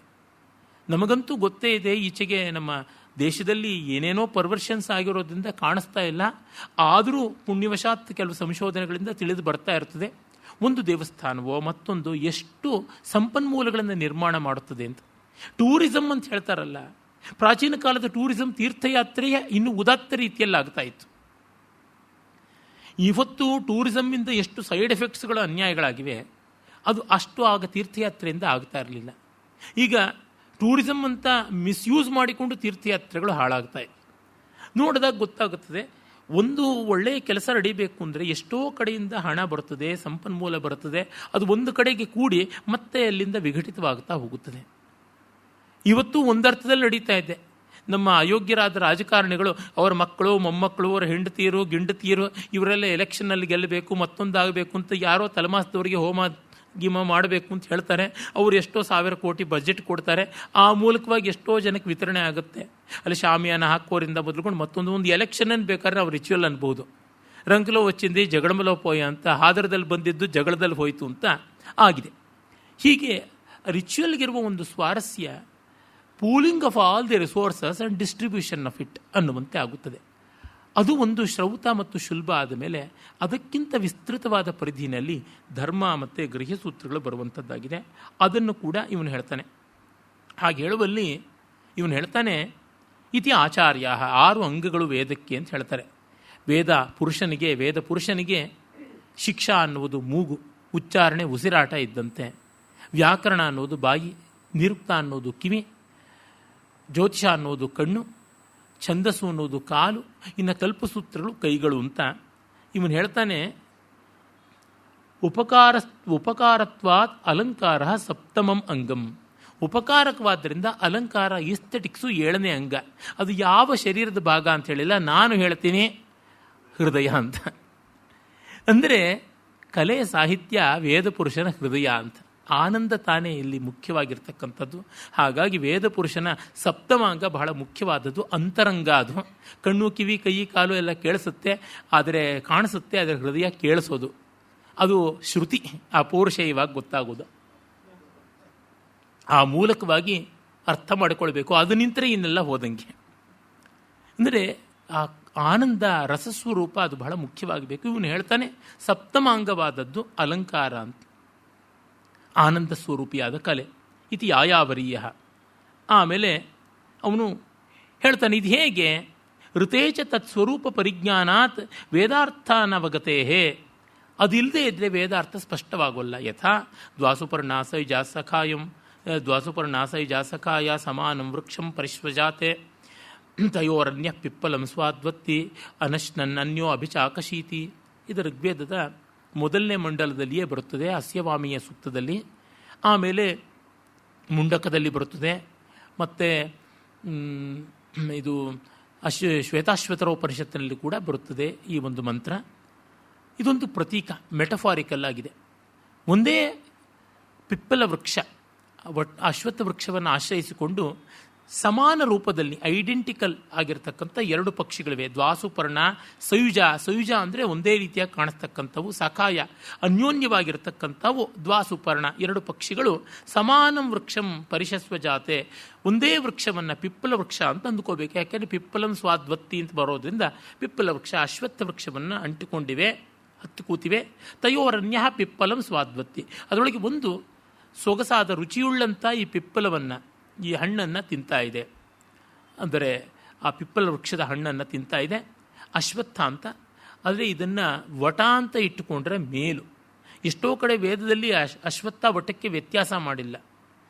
ಯಾಕೆಂದರೆ ಊರ್ಧ್ವಮೂಲ ಮವಾಕ್ಷಾಕಃ ಯಶೋಶ್ವತ್ಥ ಸನಾತನಃ ಅಂತ ಕಠೋಪನಿಷತ್ ಹೇಳೋದು, ಊರ್ಧ್ವಮೂಲಂ ಅಧಶಾಕಂ ಅಶ್ವತ್ಥಂ ಪ್ರಾಹುರವ್ಯಯಂ ಅಂತ ಗೀತೆಯಲ್ಲಿ ಹೇಳೋದು ನೋಡಿದ್ರೆ ಅಶ್ವತ್ಥಕ್ಕೆ ಬೀಳಲು ಬಂದಿದೆ ಅಂತ. ನಾನು ಚಿಕ್ಕ ಬೀಳಲು ಬಂದಂಥ ಅಶ್ವತ್ಥಗಳನ್ನು ನೋಡಿದ್ದೀನಿ. ಆದರೆ ನಿಜವಾಗಿ ದೊಡ್ಡ ಬೀಳಲಿಂದ ಅವಿನಾಶಿಯಾಗಿ ನಿರಂತರವಾಗಿ ಕಾಣಿಸ್ತಕ್ಕಂಥದ್ದು ಅಂದರೆ ಅಶ್ವತ್ಥಕ್ಕಿಂತ ವಟವೃಕ್ಷವೇ. ಮತ್ತು ಅಶ್ವತ್ಥದಲ್ಲಿ ಕಾಯಿಗಳು ಬಿಟ್ಟರೆ ಆ ಕಾಯಿಗಳು ತಿಂದು ಚಪ್ಪಡಿಸ್ಕೊಳ್ಳೋ ಥರ ಇರೋಲ್ಲ. ಆದರೆ ವಟವೃಕ್ಷದಲ್ಲಿ ಯಾವ ಹಣ್ಣುಗಳು ಬಿಡುತ್ತವೆ ಅದು ತಿನ್ನುವಂತೆ ಇರುತ್ತೆ. ಅಂಜೂರದ ಫ್ಯಾಮಿಲಿ ಅಲ್ವಾ, ಫಿಗ್ಸ್, ಫೈಕಸ್ ಎಲ್ಲವೂ ಒಂದೇ ಫೈಕಸ್ ಆದರೂ ಇದು ಒಂದು ಫೈಕಸ್ ರಿಲಿಜಿಯೋಸ ಅಂತ ಆಗಿರ್ತಕ್ಕಂಥದ್ದು ಅಶ್ವತ್ಥ. ಆದರೂ ತಿನ್ನಬಲ್ಲಂಥದ್ದು ಇಲ್ಲಿಯೇ ಜಾಸ್ತಿ. ಮತ್ತು ಅಶ್ವತ್ಥಕ್ಕಿಂತ ವಟ ಅಂದರೆ ಅನಂತತೆ, ನಿರಂತರತೆ ಸಂಸಾರ ವೃಕ್ಷದ್ದು ಅಂತ ಗೊತ್ತಾಗುತ್ತದೆ. ಅದಿರಲಿ. ಒಂದು ಹಣ್ಣನ್ನು ತಿಂತಾ ಇದೆ, ಅನಶ್ನನ್ಯ ಅಭಿಚಾಕಶೀತಿ, ಮತ್ತೊಂದು ಹಣ್ಣನ್ನು ತಿನ್ನದೆ ಸುಮ್ಮನೆ ಸಾಕ್ಷಿಯಾಗಿ ನೋಡ್ತಾ ಇದೆ ಅಂತ. ಇದು ಇಡೀ ಒಂದು ಪ್ರತೀಕ, ಒಂದು ಮೆಟಫಾರ್. ಅಂದರೆ ಇದಕ್ಕೆ ಅರ್ಥ ಮಾಡಿದ್ದಾರೆ. ಅರ್ಥ ಮಾಡಬೇಕಾದ್ರೆ ಅಲಂಕಾರಶಾಸ್ತ್ರ ಬೇಕು ಅಂತ. ಇದು ಸಾವಯವ ರೂಪಕ. ರೂಪಕ ಅನ್ನೋದಕ್ಕಿಂತ ಒಂದು ಪ್ರತೀಕ. ಇದನ್ನು ಭಾವಿಕಾಲಂಕಾರ ಅಂತ ಹೇಳಬಹುದು. ಒಂದು ಮಹಾಪ್ರತೀಕವಾಗಿದೆ ಇದೆ. ಸಂಕೇತ.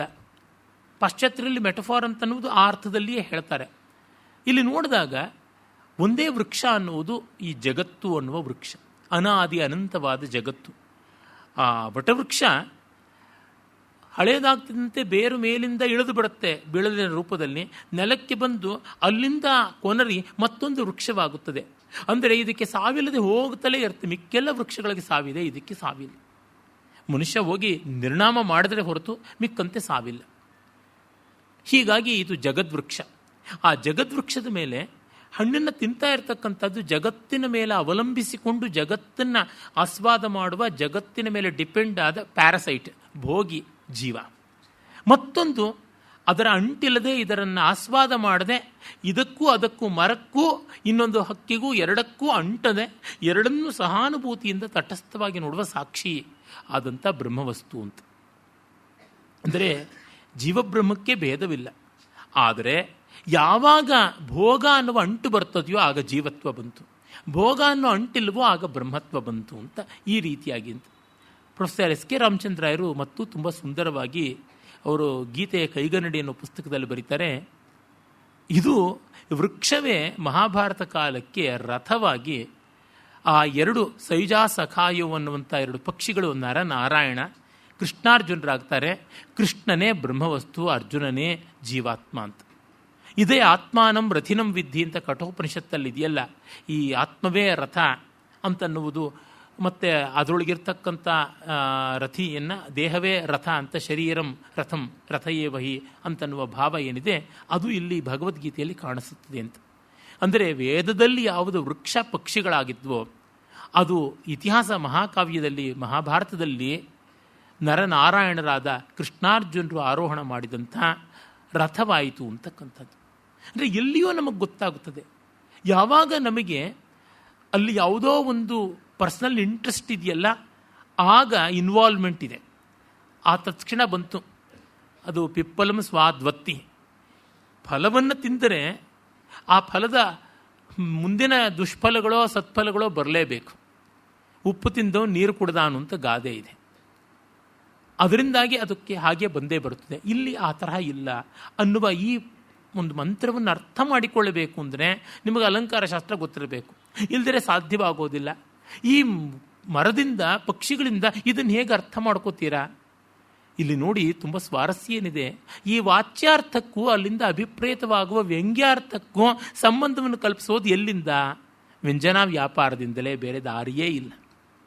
ಹಾಗಾಗಿ ವೇದದಲ್ಲಿ ಬರುವಂಥ ವಾಚ್ಯಾರ್ಥ ಅಂದರೆ ಅಭಿಧಾರ್ಥ, ಲೋಕದಲ್ಲಿ ಕಾಣುವ ಲಕ್ಷಣಾರ್ಥ ಎರಡೂ ಇಲ್ಲಿ ಪ್ರಯೋಜನಕ್ಕೆ ಬರೋಲ್ಲ. ನಮ್ಮ ಅಂತರಂಗದಲ್ಲಿ ಸ್ಫುರಿಸುವಂತಹ ವ್ಯಂಜನಾರ್ಥವೇ ಇರತಕ್ಕಂಥದ್ದು. ಹಾಗೆ ವ್ಯಂಜನಾ ವ್ಯಾಪಾರ ಬೇಕು ಅಂತ ಅಪ್ಪಯ್ಯ ದೀಕ್ಷಿತರು ಮುಂದೆ ತಮ್ಮ ವೃತ್ತಿವಾರ್ತಿಕದಲ್ಲಿ ಇದನ್ನು ಸ್ಪಷ್ಟವಾಗಿ ಹೇಳ್ತಾರೆ. ಈ ತರಹ ವೇದಕ್ಕೆ ಅರ್ಥ ಮಾಡುವಲ್ಲಿ ಅಲಂಕಾರ ಶಾಸ್ತ್ರ ಬೇಕು ಅಂತ ಗೊತ್ತಾಗುತ್ತದೆ. ನಾನು ಅದನ್ನು ಇನ್ನೂ ಬೇರೆ ಬೇರೆ ಕ್ರಮಗಳಲ್ಲಿ ಕೂಡ ಸಮರ್ಥನೆ ಮಾಡಿದ್ದೀನಿ. ಆ ಪ್ರಕಾರ ವೇದಾಂತದ ಅಧ್ಯಾರೋಪಾಪವಾದ ವಿವೇಕಾಂತ ಯಾವುದಿದೆ ಅದೇ ಅಲಂಕಾರ ಶಾಸ್ತ್ರದಲ್ಲಿ ಮೂಲಭೂತವಾಗಿರ್ತಕ್ಕಂಥದ್ದು. To superimpose and negate, ಇದನ್ನು ಅಧ್ಯಾರೋಪಾಪವಾದಾಭ್ಯಾಂ ನಿಷ್ಪ್ರಪಂಚಂ ಪ್ರಪಂಚೀಯತ್ ಅಂತ ಶಂಕರರು ಮತ್ತೆ ಮತ್ತೆ ಯಥಾ ಸಂಪ್ರದಾಯ ವಿಧ ಆಹುಹು ಅಂತ ಸಂಪ್ರದಾಯವಿದರು ಹೇಳ್ತಕ್ಕಂಥದ್ದು ಇದನ್ನೇ ಅಂತಾರೆ. ಈ ವಾಕ್ಯದ ಮೂಲ ಎಲ್ಲಿ ಅಂತ ಗೊತ್ತಿಲ್ಲ, ಪಾರಂಪರಿಕವಾಗಿ ಬಂದದ್ದು ಅಂತ. ಗೌಡಪಾದರು ಮೊದಲುಗೊಂಡು ಮಾಡಿದ್ದು ಇದನ್ನೇ. ಪಂಚಕೋಶ ಸಂಕ್ರಮಣ ಅಂತ ತೈತ್ತಿರೀಯದಲ್ಲಿ ಬರೋದು ಇದೇನೆ. ನಮ್ಮ ತತ್ವಮಸಿ ವಾಕ್ಯಾರ್ಥ ಎಲ್ಲವನ್ನೂ ಇದರ ಮೇಲೆ ಮಾಡತಕ್ಕಂಥದ್ದು. ಅವಸ್ಥಾತ್ರಯ ಮೀಮಾಂಸೆಯೂ ಇದರ ಮೇಲೆ ಮಾಡತಕ್ಕಂಥದ್ದು. ಅಂದರೆ ಜೀವಕ್ಕೂ ಬ್ರಹ್ಮಕ್ಕೂ ವ್ಯತ್ಯಾಸವಿಲ್ಲ ಅಂತನ್ನುವಲ್ಲಿ ಎಲ್ಲಿ ವ್ಯತ್ಯಾಸ? ಮೇಲಿನ ಅಟ್ರಿಬ್ಯೂಟ್ಸಲ್ಲಿ, ಗುಣಗಳಲ್ಲಿ ವ್ಯತ್ಯಾಸ ಇದೆ, ಆದರೆ ಸ್ವರೂಪದಲ್ಲಿ ವ್ಯತ್ಯಾಸ ಇಲ್ಲ ಅಂತ. ಈಗ ಅವನೋ ಒಬ್ಬ ಕಾಶಿಯಲ್ಲಿ ಕಾಣಿಸ್ತಾನೆ, ಗಡ್ಡ ಮೀಸೆ ಕಾವಿ ಜಪಮಾಲೆ ಎಲ್ಲ ಹಾಕ್ಕೊಂಡಿದ್ದಾನೆ. ನೋಡಿದಾಗ ನಮಗೆ ಇವನು ಯಾರೋ ಸನ್ಯಾಸಿ ಅಂತ ಅನಿಸುತ್ತೆ. ಅವನೇ ಲಾಸ್ ವೇಗಾಸಲ್ಲಿ ಒಂದು ಕ್ಯಾಸಿನೋದಲ್ಲಿ ಜೂಜಾಡ್ತಾ ಇದ್ದಾನೆ. ಅವನು ಹಾಕಿರ್ತಕ್ಕಂಥ ವೇಷ, ಜೀನ್ಸು, ಮತ್ತು ಬಾಯಲ್ಲಿರುವ ಸಿಗಾರೋ, ಮತ್ತೊಂದು ತಲೆ ಮೇಲಿರ್ತಕ್ಕಂಥ ಫೆಲ್ಟ್ ಕ್ಯಾಪು ಎಲ್ಲ ನೋಡಿದಾಗ ಅವನೇ ಇವನು ಅನ್ನೋದು ಹೇಗೆ? ಆ ಕಾಷಾಯ, ಆ ಗಡ್ಡ ಮೀಸೆ ಮತ್ತು ಆ ರುದ್ರಾಕ್ಷಿ ಅದನ್ನೆಲ್ಲ ಅಪವಾದ ಮಾಡಿ ಈ ಆರೋಪವನ್ನು ಅವನು ಅಂತ ಅಂದ್ಕೋಬೇಕು.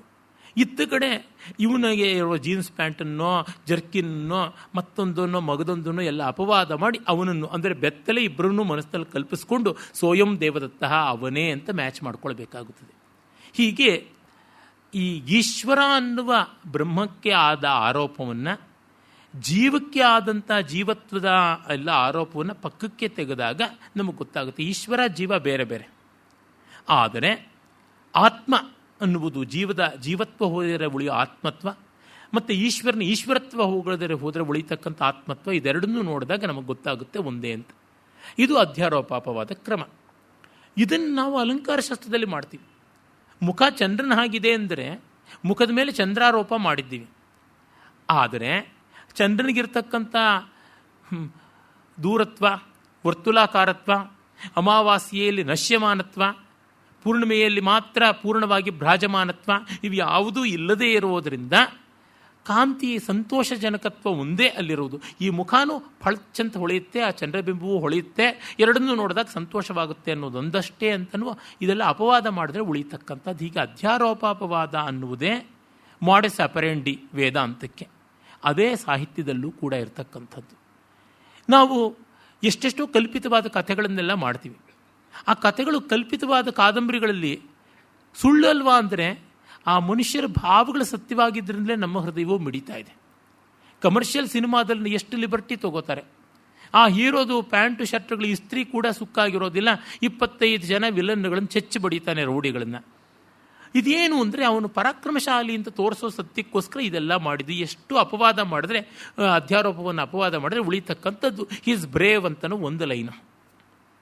ಈ ರೀತಿ ಈ ಅಂಶದಿಂದಾಗಿ ಇದು ವೇದಾಂಗ ಆಗೋದಕ್ಕೆ ಸಾಧ್ಯ ಅಂತ ಗೊತ್ತಾಗುತ್ತದೆ. ಆಮೇಲೆ ಅವನು ಮುಂದೆ ಈ ಎಲ್ಲ ವಿವರಣೆಗಳನ್ನು ಕೊಡ್ತಾ ಪೌರುಷಯ್ಯ ಶಾಸ್ತ್ರಗಳಲ್ಲಿ ಯಾವುದು ಪೌರುಷಯ್ಯಂತೂ ಪುರಾಣಂ, ಆನ್ವೀಕ್ಷಿಕಿ, ಮೀಮಾಂಸಾ, ಸ್ಮೃತಿತಂತ್ರಂ ಇತಿ ಚತ್ವಾರಿ ಶಾಸ್ತ್ರಾಣಿ ಅಂತ ಪೌರುಷಯದಲ್ಲಿ ಪುರಾಣಗಳು ಬರ್ತವೆ, ತರ್ಕಾದಿಗಳು ಬರ್ತವೆ, ಮೀಮಾಂಸಾ ಶಾಸ್ತ್ರಗಳು ಬರ್ತವೆ, ಧರ್ಮಶಾಸ್ತ್ರಗಳ ಅಂಗವಾದ ಸ್ಮೃತಿಗಳು ಬರ್ತವೆ, ಹೀಗೆಲ್ಲ ಬರ್ತದೆ ಅಂತೆಲ್ಲ ಹೇಳಿ, ಮತ್ತು ಪುರಾಣದ ಲಕ್ಷಣ ಹೇಗೆ, ಇವುಗಳ ಒಂದೊಂದರ ಲಕ್ಷಣ ಹೇಗೆ, ಇತಿಹಾಸದ ಲಕ್ಷಣ ಹೇಗೆ, ಪುರಾಣಗಳ 18, ಇತಿಹಾಸ ರಾಮಾಯಣ ಮಹಾಭಾರತಗಳು, ನ್ಯಾಯಾದಿ ಶಾಸ್ತ್ರಗಳು ಹೇಗೆ ಅಂತೆಲ್ಲ ಹೇಳಿಕೊಂಡು ಒಟ್ಟು 14 ಬಗೆಯಲ್ಲಿ ತಾನೀಮಾನಿ ಚತುರ್ದಶ ವಿದ್ಯಾಸ್ಥಾನಾನಿ, 14 ವಿದ್ಯಾಸ್ಥಾನಗಳು ಅಂತ ಹೇಳ್ತಾನೆ. ಅದು ಹೇಗೆ? 4 ವೇದ, 6 ವೇದಾಂಗ ಮತ್ತು ಇತಿಹಾಸ, ಪುರಾಣ, ನ್ಯಾಯ ಮತ್ತು ಮೀಮಾಂಸ ಅಂತನ್ನುವುದು ಇದಿಷ್ಟು ಸೇರಿಸ್ಬಿಟ್ಟು 14 ವಿದ್ಯಾಸ್ಥಾನಗಳು ಅಂತ ಹೇಳ್ತಾನೆ. ಆಮೇಲೆ ವಿದ್ಯಾಸ್ಥಾನಾನಾಂ ಗಂತುಮಂತುಂ ನ ಶಕ್ಯ ಅಂತಂ ನ ಶಕ್ತೋ ಜೀವೇದ್ವರ್ಷಾಣಾಂ ಯೋಪಿ ಸಾಗ್ರಂ ಸಹಸ್ರಂ. ಎಷ್ಟು ಜೀವಮಾನ, ಎಷ್ಟೆಷ್ಟು 1000 ವರ್ಷ ಇದ್ದರೂ ಆಗೋದಿಲ್ಲ. ಈ ಕಾರಣದಿಂದಾಗಿ ತಸ್ಮಾತ್ ಸಂಕ್ಷೇಪಾದ್ ಅರ್ಥ ಸಂದೋಹ ಉಕ್ತೋ ವ್ಯಾಸ ಸಂತ್ಯಕ್ತೋ ಗ್ರಂಥಭೀರು ಪ್ರಿಯಾರ್ಥಂ ಅಂತ. ಇದು ವೈಶ್ವದೇವಿ ಅನ್ನೋ ಒಂದು ರೇರ್ ಛಂದಸ್ಸು. ತುಂಬ ವಿಸ್ತಾರ ಮಾಡೋದಿಲ್ಲ, ಸಂಕ್ಷಿಪ್ತವಾಗಿ ಮಾಡಿ ನಾನು ಹೇಳ್ತೀನಿ ಅಂತ ಇದನ್ನು ತಿಳಿಸ್ತಾನೆ. ಹಾಗೆ ಮಾಡಿ ಅವನು ಹೇಳ್ತಾನೆ, ಇದರಲ್ಲಿ ನಾವು ನೋಡಬೇಕಾದದ್ದು ಸಕಲ ವಿದ್ಯಾಸ್ಥಾನೈಕಾಯತನಂ ಪಂಚದಶಂ ಕಾವ್ಯ ವಿದ್ಯಾಸ್ಥಾನಂ. ಇಷ್ಟಾದ ಮೇಲೆ 15ನೇದು ವಿದ್ಯಾಸ್ಥಾನವಾಗಿ ಕಾವ್ಯ ಬರುತ್ತದೆ ಅಂತ. ವೇದಾಂಗಗಳಲ್ಲಿ ಕೂಡ 7ನೇ ವೇದಾಂಗ ಆಗುತ್ತೆ, ವಿದ್ಯಾಸ್ಥಾನಗಳಲ್ಲಿ ಕೂಡ 15ನೇದಾಗಿ ಬಂದು ಕೂತ್ಕೊಳ್ಳುತ್ತೆ ಅಂತ. ಈ ಒಂದು ಕ್ರಮ ವೇದಾಂಗ ಹೇಳುವುದು, ಇನ್ನೊಂದು ಕ್ರಮ ಚತುರ್ದಶ ವಿದ್ಯಾಸ್ಥಾನ ಹೇಳೋದು, ಮತ್ತೊಂದು ಕ್ರಮ 4 ವಿದ್ಯೆಗಳು ಅಂತ. ಕೌಟಿಲ್ಯ ಅದನ್ನು ಹೇಳ್ತಾನೆ. ತ್ರಯಿ ವಾರ್ತಾ ಅನ್ವೀಕ್ಷಿಕಿ ದಂಡನೀತಿ ಅಂತ. ತ್ರಯಿ ಅನ್ವೀಕ್ಷಿಕಿ ವಾರ್ತಾ ದಂಡನೀತಿ. ವೇದ, ತರ್ಕ ಮತ್ತು ಲೋಕ ವ್ಯವಹಾರಕ್ಕೆ ಬೇಕಾದದ್ದು ಮತ್ತು ಆಳ್ವಿಕೆಗೆ ಬೇಕಾದದ್ದು. ಸಾರವಾಗಿ ಹೇಳೋದು ಅಂತಂದರೆ all that religious and all that secular literature. Religious literature ಅಂದಾಗ ತ್ರಯಿ ಅಂತ ಅನ್ಬೋದು, ಸೆಕ್ಯುಲರ್ ಲಿಟ್ರೇಚರ್ ಅಂದಾಗ ಅನ್ವೀಕ್ಷಿಕಿ ತರ್ಕ ವಿಚಾರ ಅನ್ಬೋದು, ಮತ್ತು all that which comes for day to day life, ನಿತ್ಯ ಜೀವನಕ್ಕೆ ಪ್ರಯೋಜನವಾಗುವಂಥದ್ದು ಎಷ್ಟೋ ಇರ್ತದೆ. ಕೃಷಿ, ಗೋರಕ್ಷಾ, ವಾಣಿಜ್ಯ, ಅವುಗಳ ಮೇಲಿನ ಶಾಸ್ತ್ರ, ಅದೆಲ್ಲ ವಾರ್ತಾ. ಸಿವಿಲಿಯನ್ಸ್ ಅಂತ. All that meant for military and administration, defence ಅಂತೀವಲ್ಲ, ಅದು ದಂಡನೀತಿ. ಇದು 4 ವಿದ್ಯೆಗಳು ಅಂತ. ಆಗ ಇವನು ಹೇಳ್ತಾನೆ, ಇಲ್ಲ, ಪಂಚಮೀ ಸಾಹಿತ್ಯ ವಿದ್ಯಾ ಇತಿ ಯಾಯಾವರೀಯ, 5ನೇದು ಸಾಹಿತ್ಯ ವಿದ್ಯೆ ಅಂತ ನಾನು ಹೇಳ್ತೀನಿ. ಮತ್ತೆ ಬಂದು ಒತ್ತಿ ಹೇಳ್ತಾನೆ, ಹೌದು ಸಾಹಿತ್ಯ ವಿದ್ಯೆ ಅದು ಬಹಳ ಮುಖ್ಯವಾದದ್ದು. ಅದು ಮಾತ್ರವಲ್ಲ, ಅವನು ಹೇಳ್ತಾನೆ, ಸಾಹಿ ಚತುಸ್ರಣಾಮಪಿ ವಿದ್ಯಾನಾಂ ನಿಶ್ಯಂತ. ಈ 4 ವಿದ್ಯೆಗಳು ತ್ರಯಿ ವಾರ್ತಾ ಅನ್ವೀಕ್ಷಿಕಿ ದಂಡನೀತಿಯ ಸಾರ ಅಂತಂದರೆ ಇದೇ ಆಗಿರತಕ್ಕಂಥದ್ದು ಅಂತ ಹೇಳ್ತಾನೆ. ಮತ್ತೊಂದು ಹೇಳ್ತಾನೆ ಮುಂದೆ, ಸರಿತಾಮಿವ ಪ್ರವಾಹ ಸ್ತುಚ್ಛಾ ಪ್ರಥಮಂ ಯಥೋತ್ತರಂ ವಿಪುಲಾ ಯೇ ಶಾಸ್ತ್ರ ಸಮಾರಂಭ ಭವಂತಿ ಲೋಕಸ್ಯ ತೇ ವಂದ್ಯಾ. ತುಂಬಿ ಹರಿವ ಹೊಳೆ ಸಣ್ಣಗೆ ಆರಂಭವಾಗಿ ಮತ್ತೆ ವಿಸ್ತಾರ ಪಡೀತದೆ. ಶಾಸ್ತ್ರದ ಸ್ವಭಾವ ಹೀಗೇನೆ, ನೀವ್ಯಾರೂ ಅಂಜಿಕೊಳ್ಳದೇ ಬೇಡಿ, ಇವೆಲ್ಲ ಲೋಕಕ್ಕೆ ಪೂಜನೀಯವಾದದ್ದೇ ಅಂತ ಹೇಳ್ತಾನೆ. ಹೀಗೆ ಅವನು ಸೂತ್ರ ಸಂಕ್ಷಿಪ್ತವಾಗಿ ಬರುತ್ತೆ, ಅದಕ್ಕೆ ವಿಸ್ತೃತವಾಗಿ ಬರೋದು ವ್ಯಾಖ್ಯಾನ, ಅದು ಭಾಷ್ಯ ಅಂತ. ಅಲ್ಪಾರ್ಥಂ ಅಸಂದಿಗ್ಧಂ ಅಲ್ಪಾಕ್ಷರಂ ಅಸಂದಿಗ್ಧಂ ಸಾರವದ್ ವಿಶ್ವತೋಮುಖಂ ಅಸ್ತೋಭಂ ಅನವದ್ಯಂಚ ಸೂತ್ರಂ ಸೂತ್ರವಿದೋ ವಿದುಹು ಅಂತ. ಗಾತ್ರದಲ್ಲಿ ಚಿಕ್ಕದು, ಸಂದೇಹಕ್ಕೆ ಸ್ವಲ್ಪವೂ ಅವಕಾಶ ಇಲ್ಲ, ಸಾರವತ್ತಾದದ್ದು, ವ್ಯರ್ಥವಾದ ಪದ ಒಂದೂ ಇಲ್ಲ, ನಿಖರ ನಿರ್ದುಷ್ಟವಾದದ್ದು ಅಂಥದ್ದು ಸೂತ್ರ. ಅದು ಕೇವಲ ಪಾಣಿನಿ ಸೂತ್ರ ಮಾತ್ರ, ಇನ್ಯಾವ ಸೂತ್ರಕ್ಕೂ ಈ ಪರಿಪೂರ್ಣವಾದ ಸೂತ್ರ ಲಕ್ಷಣ ಇಲ್ಲ. ಇದು ಗುರುಗಳ ರಂಗನಾಥ ಶರ್ಮರೇ ಹೇಳ್ತಾ ಇದ್ರು. ಇದರ ಸಾರ, ಸೂತ್ರದ ಸಾರ ಹೇಳುವಂಥದ್ದೇ ವೃತ್ತಿ. ಮತ್ತು ಈ ಸೂತ್ರ ವೃತ್ತಿ ಎರಡನ್ನೂ ವಿವೇಚನೆ ಮಾಡೋದಕ್ಕೆ ಪದ್ಧತಿ ಅಂತಾರೆ. ಮತ್ತು ಇಲ್ಲಿ ಪೂರ್ವಪಕ್ಷ ಸಿದ್ಧಾಂತ ಅಂದರೆ ಇದ್ರ ಮೇಲೆ ಬರೋ ಆಕ್ಷೇಪಗಳೇನಿದೆ ಅದನ್ನೆಲ್ಲ ವಿವೇಚನೆ ಮಾಡಿ ಉತ್ತರ ಕೊಡುವಂಥದ್ದು ಅಂಥದ್ದು ಭಾಷ್ಯ ಅಂತ. ಈ ಭಾಷ್ಯದ ಒಂದು ಸಣ್ಣ ದಿಕ್ಕಿನಲ್ಲಿ ತೋರಿಸಿದ ಒಂದು ದಾರಿ ಸಮೀಕ್ಷೆ, ಅಂದರೆ ಎಸ್ಟಿಮೇಷನ್ ಅಂತ ಕರೀಬಹುದು. ಆಮೇಲೆ ಅಲ್ಲೊಂದೋ ಇಲ್ಲೊಂದೋ ಪದಗಳಿಗೆ ವಿವರಣೆ ಮಾಡಿದ್ರೆ, ಅಂದರೆ ಯಾವುದನ್ನು ಗಚ್ಚದ್ ವ್ಯಾಖ್ಯಾನ ಅಂತೀವಿ, ಅಲ್ಪ ಸ್ವಲ್ಪ ಅಲ್ಲಿ ಇಲ್ಲಿ ಮೈಸೂರು ಬಾಂಬೆ ದೇಕು ಅಂತ ಹೇಳ್ಕೊಂಡು ಹೋದರೆ ಟೀಕಾ ಅಂತ ಹೇಳ್ತಾರೆ. ಎಲ್ಲದರ ತಾತ್ಪರ್ಯವನ್ನು ಸಂಗ್ರಹವಾಗಿ ಶ್ಲೋಕ ರೂಪದಲ್ಲಿ ಜ್ಞಾಪಕ ಇಟ್ಕೊಳ್ಳೋ ಥರ ಕೊಟ್ಟರೆ ಅದು ಕಾರಿಕ ಅಂತ ಆಗುತ್ತೆ. ಮೂಲ ಗ್ರಂಥಕಾರ ತಪ್ಪು ಹೇಳಿದ್ನ ಸರಿ ಹೇಳಿದ್ದನ್ನು ಒಪ್ಪಿ ತಪ್ಪು ಹೇಳಿದ್ದನ್ನು ತಿದ್ದಿ ಅದರ ಮಧ್ಯೆ ಒಂದಿಷ್ಟು ಬೈದು ಮಾಡುವ ರಿಪೇರಿ, ಅದನ್ನು ವಾರ್ತಿಕ ಅಂತ ಹೇಳ್ತಾರೆ. ಉಕ್ತಾನುಕ್ತ ದುರುಕ್ತಾನಾಂ ಚಿಂತಾ ಎತ್ತರ ಪ್ರವರ್ತತೆ ಅಂತ ಹೇಳ್ತಾರೆ. ಇದು ಶಾಸ್ತ್ರಕ್ರಮ ಅಂತ. ಇದನ್ನೆಲ್ಲ ತಿಳ್ಕೊಂಡು ಬರೀತಕ್ಕಂಥನು ಭವತಿ ಪ್ರಯತ್ನಾರ್ಥಂ ಪ್ರಥಯನ್ನರ್ಥಂ ಲೀನಂ ಸಮಭಿಪ್ಲುತಂ ಸ್ಫುಟೀಕುರ್ವನ್ ಅಲ್ಪಂ ಅನಲ್ಪಂ ರಚಯನ್ ಅನಲ್ಪಮಲ್ಪಂಚ ಶಾಸ್ತ್ರಕವಿ. ಹೀಗೆ ದೊಡ್ಡದನ್ನು ಚಿಕ್ಕದು, ಚಿಕ್ಕದನ್ನು ದೊಡ್ಡದು, ಸಂಕ್ಷೇಪ ವಿಸ್ತಾರ, ವಿಸ್ತಾರ ಸಂಕ್ಷೇಪ, ಹೀಗೆ ಮಾಡುವುದು, ಮರೆಯಾಗಿದ್ದನ್ನು ಸ್ಫುಟ ಮಾಡೋದು, ಕಾಣದೇ ಇದ್ದಿದ್ದನ್ನು ಎದ್ದಿ ತೋರಿಸೋದು, ಇಂಥದ್ದನ್ನು ಮಾಡುವನು ಶಾಸ್ತ್ರಕವಿ ಅಂತ. ಅಂದರೆ ರಾಜಶೇಖರನ ಪ್ರಕಾರ ಶಾಸ್ತ್ರ ಬರೆದವನಿಗೂ ಒಂದು ಸ್ವಲ್ಪ ಕವಿತ್ವ ಇರುತ್ತದೆ ಅಂತ ಪಾಪ ಔದಾರ್ಯವನ್ನು ಕೊಡ್ತಾನೆ. ಹೀಗೆಲ್ಲ ಉಂಟು. ತ್ಯಕ್ತೋ ನಿಪುಣಧೀಗಮ್ಯೋ ಗ್ರಂಥ ಗೌರವ ಕಾರಣಾತ್. ತುಂಬ ಇದೆ, ಆದರೆ ನಾನು ಇದನ್ನು ಗ್ರಂಥ ಬೆಳೆದು ಬಿಡುತ್ತೆ ಅಂತ ಸಂಕ್ಷೇಪವಾಗಿ ಹೇಳ್ತಿದ್ದೀನಿ ಅಂತಾನೆ ಅಲ್ಲಿಗೆ ಮೊದಲನೇ ಅಧ್ಯಾಯ ಮುಗೀತದೆ. ನಾಳೆ ಇನ್ನು ಕೆಲವು ಮತ್ತು ಸ್ವಾರಸ್ಯಗಳನ್ನು ನೋಡೋಣ. ನಮಸ್ಕಾರ.